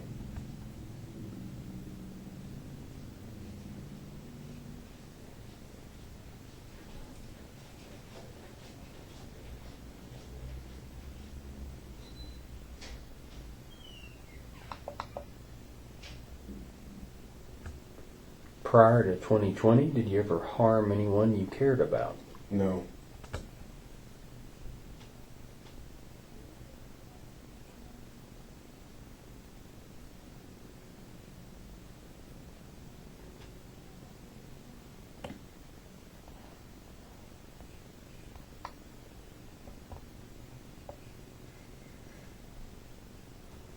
Did you cause the death of Rebekah in Arkansas? No.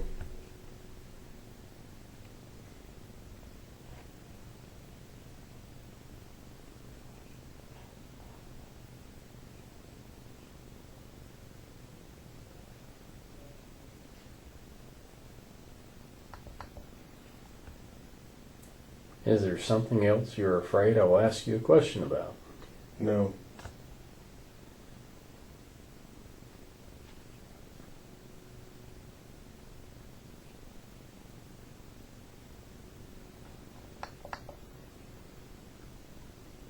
Before 2020, did you ever harm someone out of anger? No.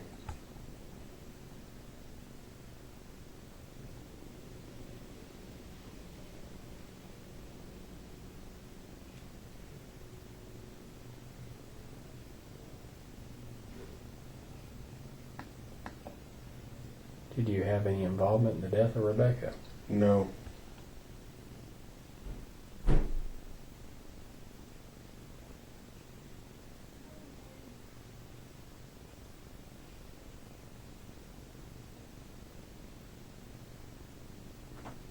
Okay, we're going to take another little break. Can I move? Yeah. Thank goodness. Knowing this stuff's coming, it's still a stressful situation. I can understand that.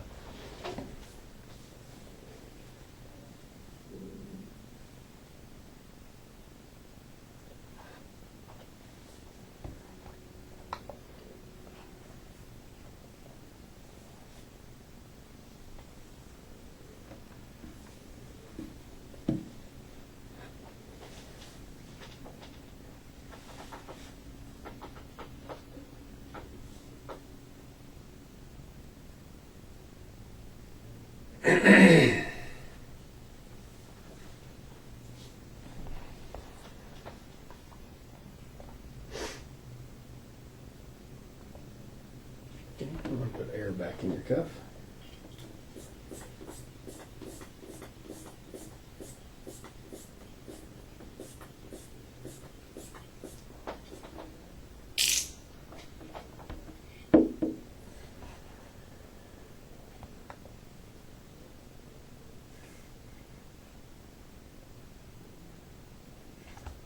Test has begun. Please remain still. Are you now physically located in the state of Arkansas? Yes.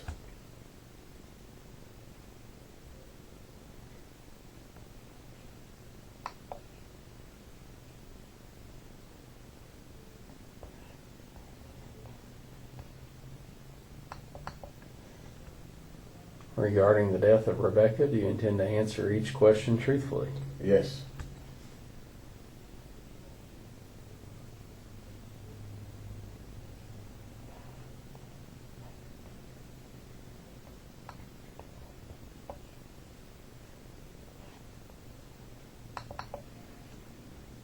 Do you understand I will only ask you the questions we reviewed? Yes.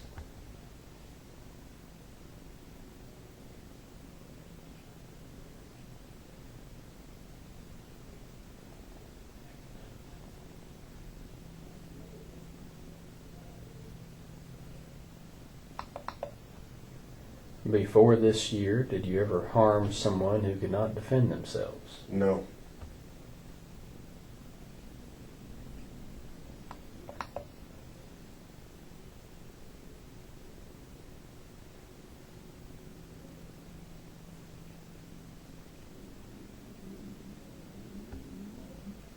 Did you cause the death of Rebekah?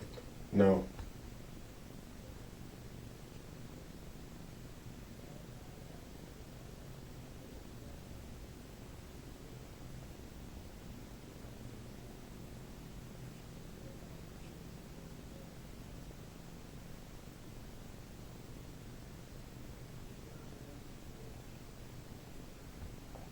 Prior to 2020, did you ever harm anyone you cared about? No.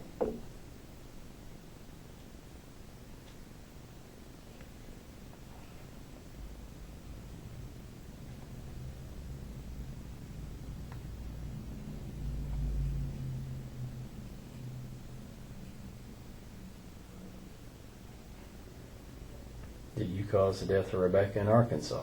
No.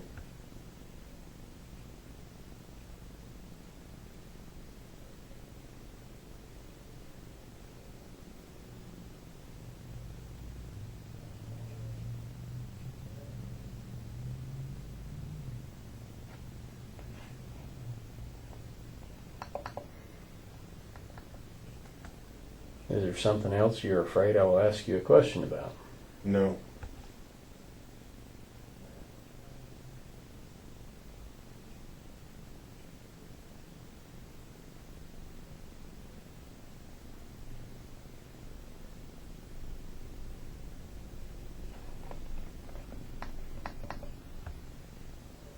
Before 2020, did you ever harm someone out of anger? No.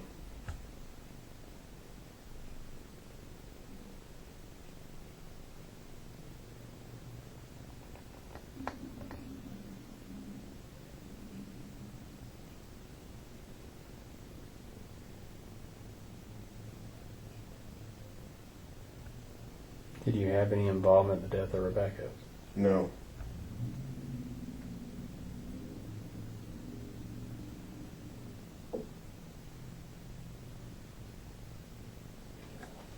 Test is now concluded.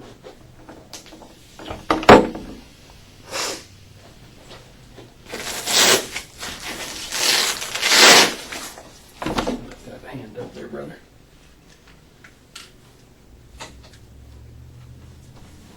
You can take them pneumos off. They've just got kind of alligator clips there on the side.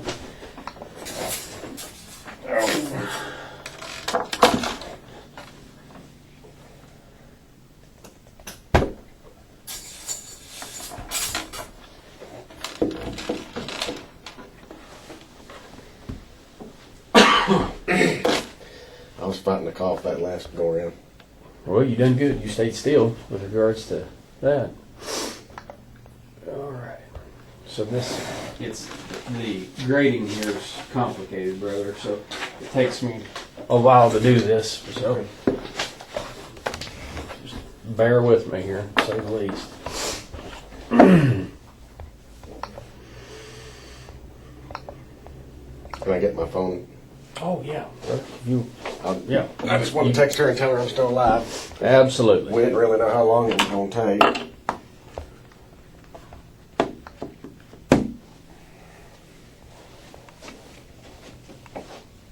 But I know we're going to eat. I'm hungry.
It's the most tedious thing I do here, brother.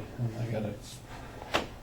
It takes a while, so bear with me. I know you're ready to get out of here, but this is the most important, really, out of it all. So let's take our time on it. 10-4.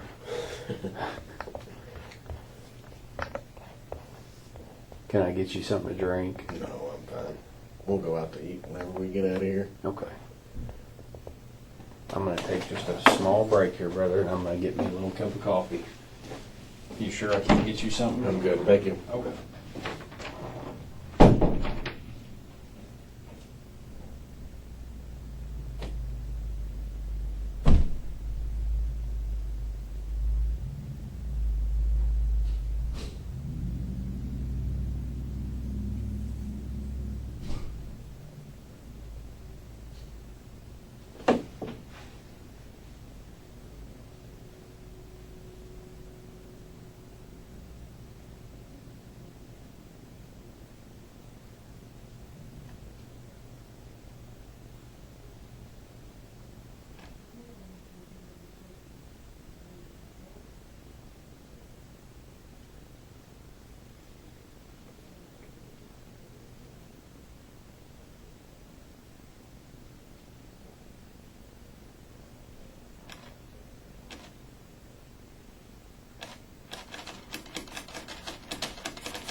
Hey,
brother.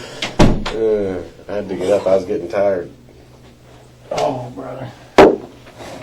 I'll rescore it, score it again, then score it again. So let me.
Okay, come on around here.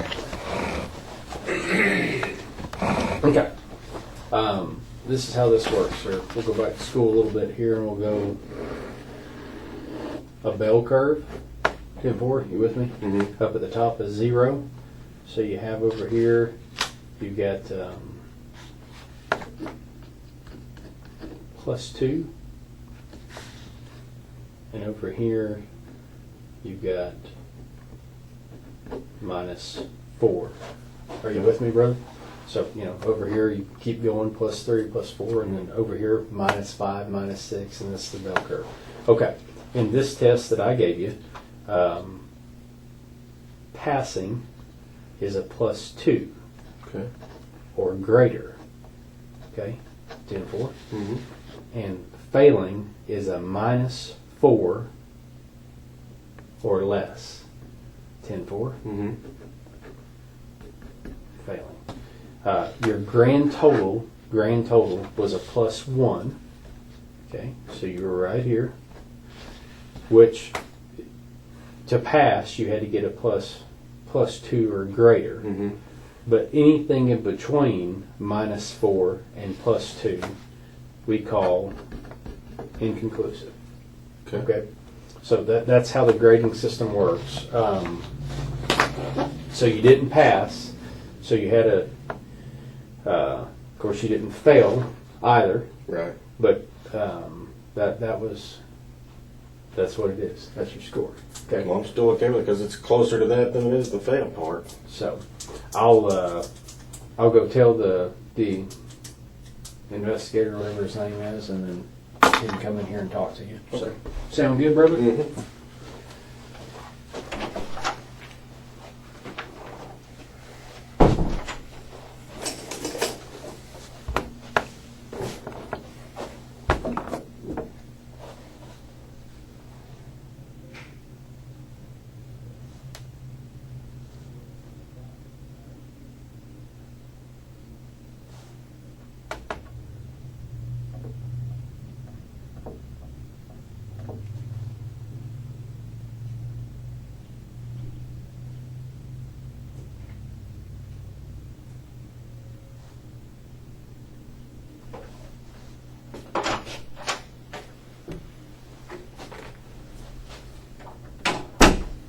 Well, Corey,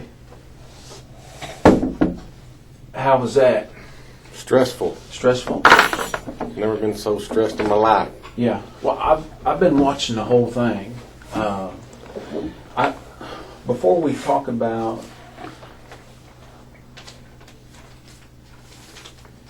some other aspects of this investigation, what I'd like to talk about first is your time at Cersei.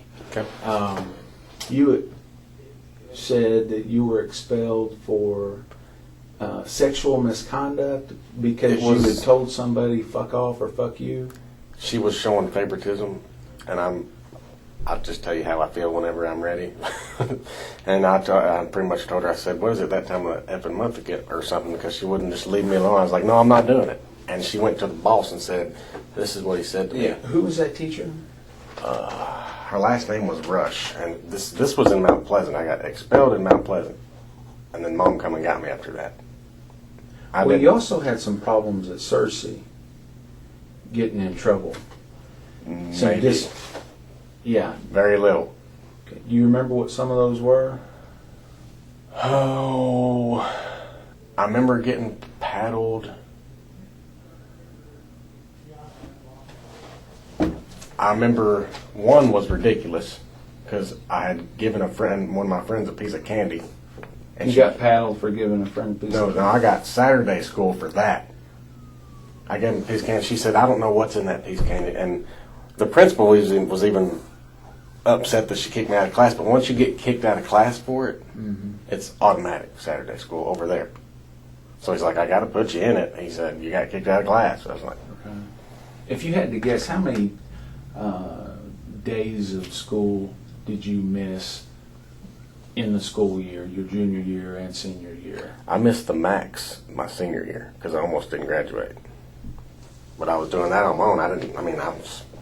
And who were you living with? My stepbrother. Which is who? Brandon Kelly. Brandon Kelly? Mm-hmm. When was the last time you talked to him? I shot him a text maybe 3 or 4 weeks ago. But before that, years. Where is he at and what does he do? He is an RN at Children's. And I believe he's living in Bryant or Bauxite. Can you give me his number?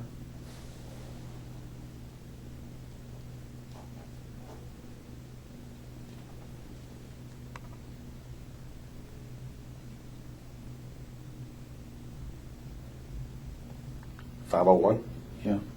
626-5045.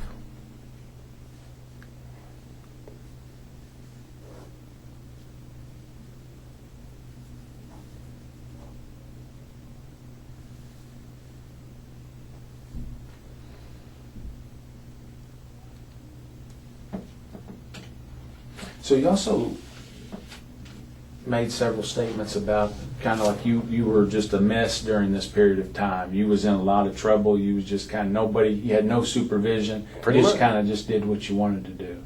How many fights did you get in when you were a teenager? Less than 5. Less than I 5. mean, How many of them happened at school? The ones that got caught? Yeah. Or all together? All together. At school, probably 3.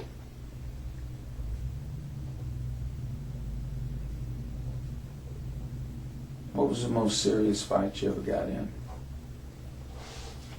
Wasn't at school. Right. Met at the fairgrounds. It was over a girl. It wasn't even my girl. It was a friend's girl.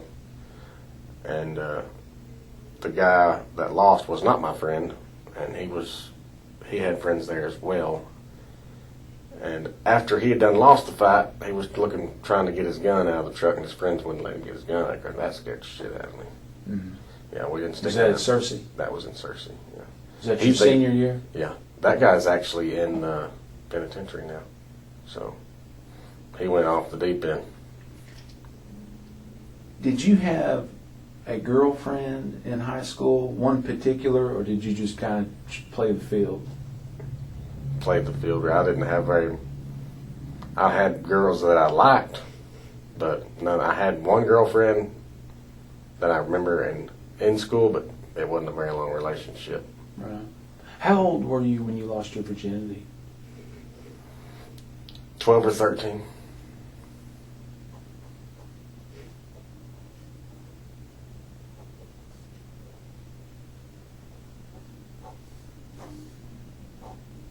So after you lost your virginity at 12 or 13, on a scale of 1 to 10, 10 being high, 1 being low, about how sexually active were you during your teenage years? Probably every weekend. So I would say that would be very high. Where would you put it on the scale? I'd say 8 or 9. 8 or 9? Yeah.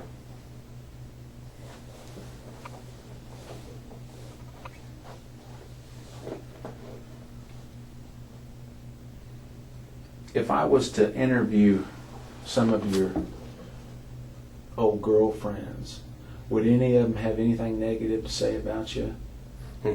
Not that I'm aware You of. treated them all like a princess? Oh yeah, Did you? absolutely. Even the one I'm with now, she was one of those. You can go out and talk to her now. Yeah. So, the homicide happened on September the 20th, 2004. Whenever I spoke with you before, and your dad also confirmed this, you said that you would make it a point to come to Melbourne whenever your dad was in off the road to see him. Correct. Okay. In your dad's interview, he came in on that Sunday, the day before Rebekah was killed. And in his interview, he remembered that you were also in Melbourne on that day, on that Sunday. Okay. That you guys had a visit at your grandparents' house there in town. And then late that night is whenever he had to go to Batesville to pick his truck up. Okay. Can you tell me about that? Honestly, man, I don't remember doing that at all. To be honest with you. If your dad said it and remembers that happening, would you think he would be mistaken, or do you think he'd be telling the truth? If he recalls it, I mean, me being there, I mean, Well, see, the thing is, and I know your dad has some mental issues, remembering things and with the dementia and all that. But whenever there's a significant event in your life, like 9/11, I remember exactly where I was in 9/11. You know, I know where I was, what I was doing when that happened. This is a significant event in Casey's life, in your dad's life, in your life. Anybody that is an immediate member of the family to Casey and who knew Rebekah, this event triggers a significant ability to remember.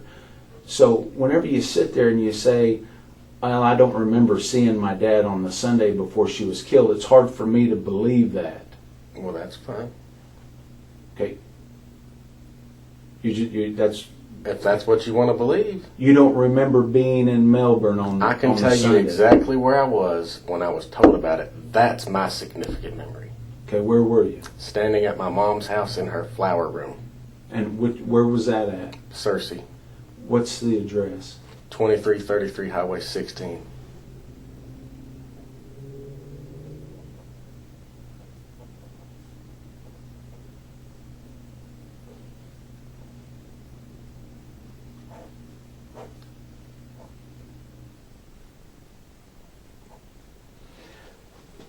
So Rebekah was killed on a Monday.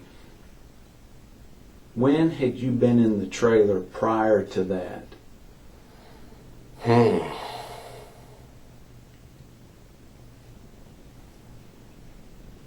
mean, I was in and out of that thing. I mean, I was raised in that thing. I know. I mean, it probably wasn't very far from it. From that time. If you had to guess. A couple days, maybe. If Dad was in, I'd probably come and see him. If he was staying more than 1 or 2 nights, I'd probably come and see my dad. Well,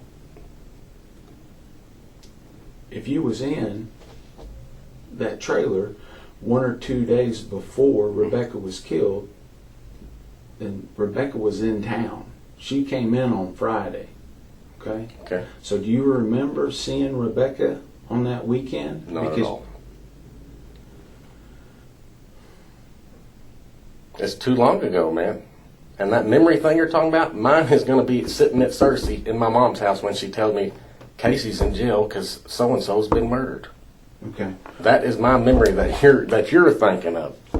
The problem that we have, Corey, is that washcloth right there that was wadded up in a ball and shoved under the bed, next to the pillow that was shoved under the bed, that has your DNA on it. I seriously doubt that.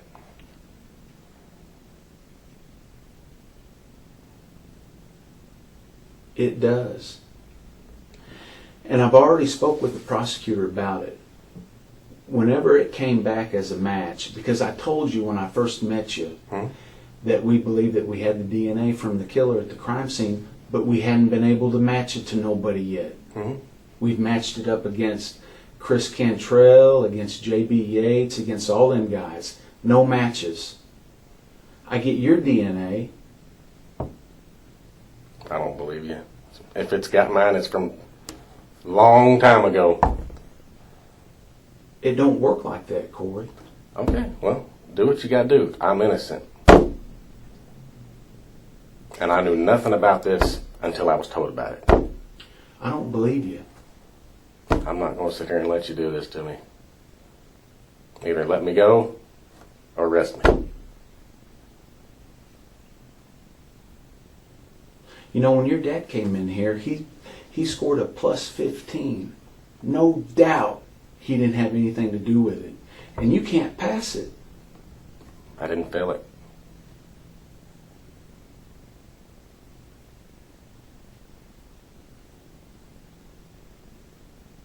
You know where your blue Ford Ranger is right now? No. It's at the Arkansas State Crime Lab. Cool. I'm glad you found it. I am too.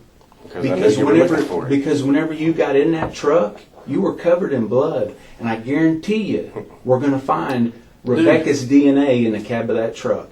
I know how this works, and I know what you're trying to do. I'm completely innocent, and you're looking at the wrong people. I mean, I'm sorry. I don't want to be a dick to you, but you're being an asshole to me. No, I'm not. I'm just telling you. I understand this have. is a serious ordeal, but I promise you, I didn't do this, and I didn't know anything about it. And if that's got my DNA on it, and you're trying to spook me into saying, "Oh yeah," it ain't. Okay. Completely innocent to this, man. I really hope I was able to help you with this. You were. I really do. I believe that next time I see you, I'm going to be putting handcuffs on you. That's You what better I have a believe. lot more than what you got, because if you're going off of this, We will. okay. I promise you. If it's the truck you're hoping on, I'm sorry, but you're going to fall short. Corey, if you had a hand in this, I didn't, man. maybe you didn't kill her. I didn't do any of it. I didn't know any of it until I was Maybe told you just about it. helped clean up. I didn't help clean up. My brothers did that whenever they let them go in there and do it. My dad, Kim, and I think Chris might have helped clean up whenever they let them in. That's the only thing I know about cleaning anything up. I haven't seen them. I didn't see the room at all for a long time after that. Where was your bedroom at in that trailer? The first one, The first one. which I slept with Mom because Dad was on the truck. You still had belongings in that trailer when this happened. You still had shit hanging on the wall with your name on it. Probably artwork, maybe. It was Dad's house. He still had our stuff. Don't you think it's time to give the family some peace? Absolutely. You've got the power to do that, Corey. I do not. I can't. This has been weighing on you for 16 I don't have years. No, it hasn't. It didn't really bother me then. And honestly, Yeah, it bothers me that my family is getting messed with, but I know I'm safe, and I honestly hope, and I would like to think they're safe. Yeah, I don't think much really bothers you. Okay. You don't know what I've been through. You've got a brief story on this camera. What have you been through, Corey? I had a shitty stepfather that I had to deal with. I mean, he kicked me out at 17. I finished high school on my own.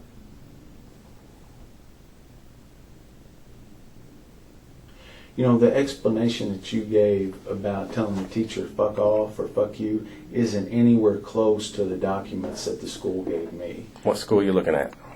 You ain't been to Mount Pleasant, because that's where it happened. You got your story wrong. Cersei, I was not in trouble that much. I was actually a pretty decent kid.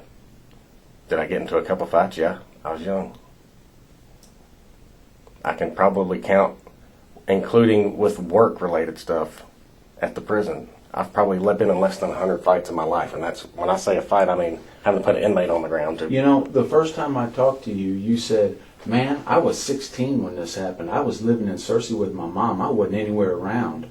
And now you're saying, well, I was probably up there that weekend. Could have been. I don't remember. That was 15 years ago.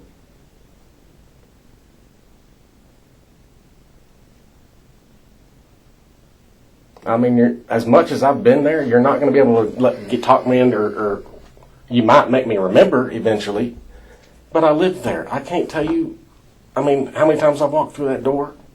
All those are together. It's one big, I used to live, I still go there. Yeah. I mean, I know. I don't spend the night there or nothing, but I go there. It's where my brother's at now. Prior to showing up here today, had you Googled anything about polygraph tests and how to pass them? Do you mind if I dump your cell phone? Is the Don't mind. passcode protected? Yeah, I'll put it in for you. What's the passcode? 2790. 2790.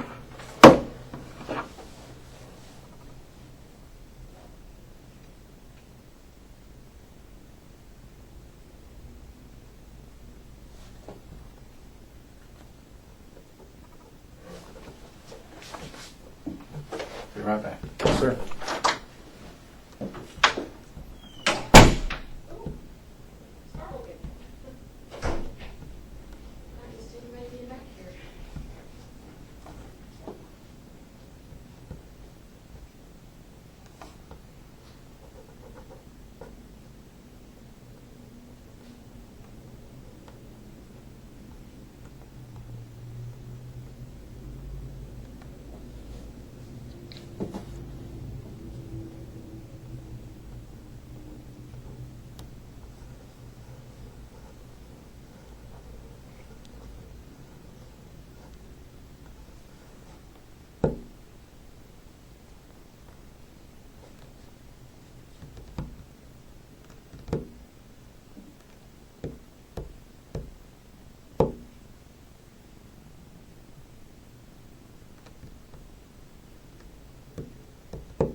Yeah.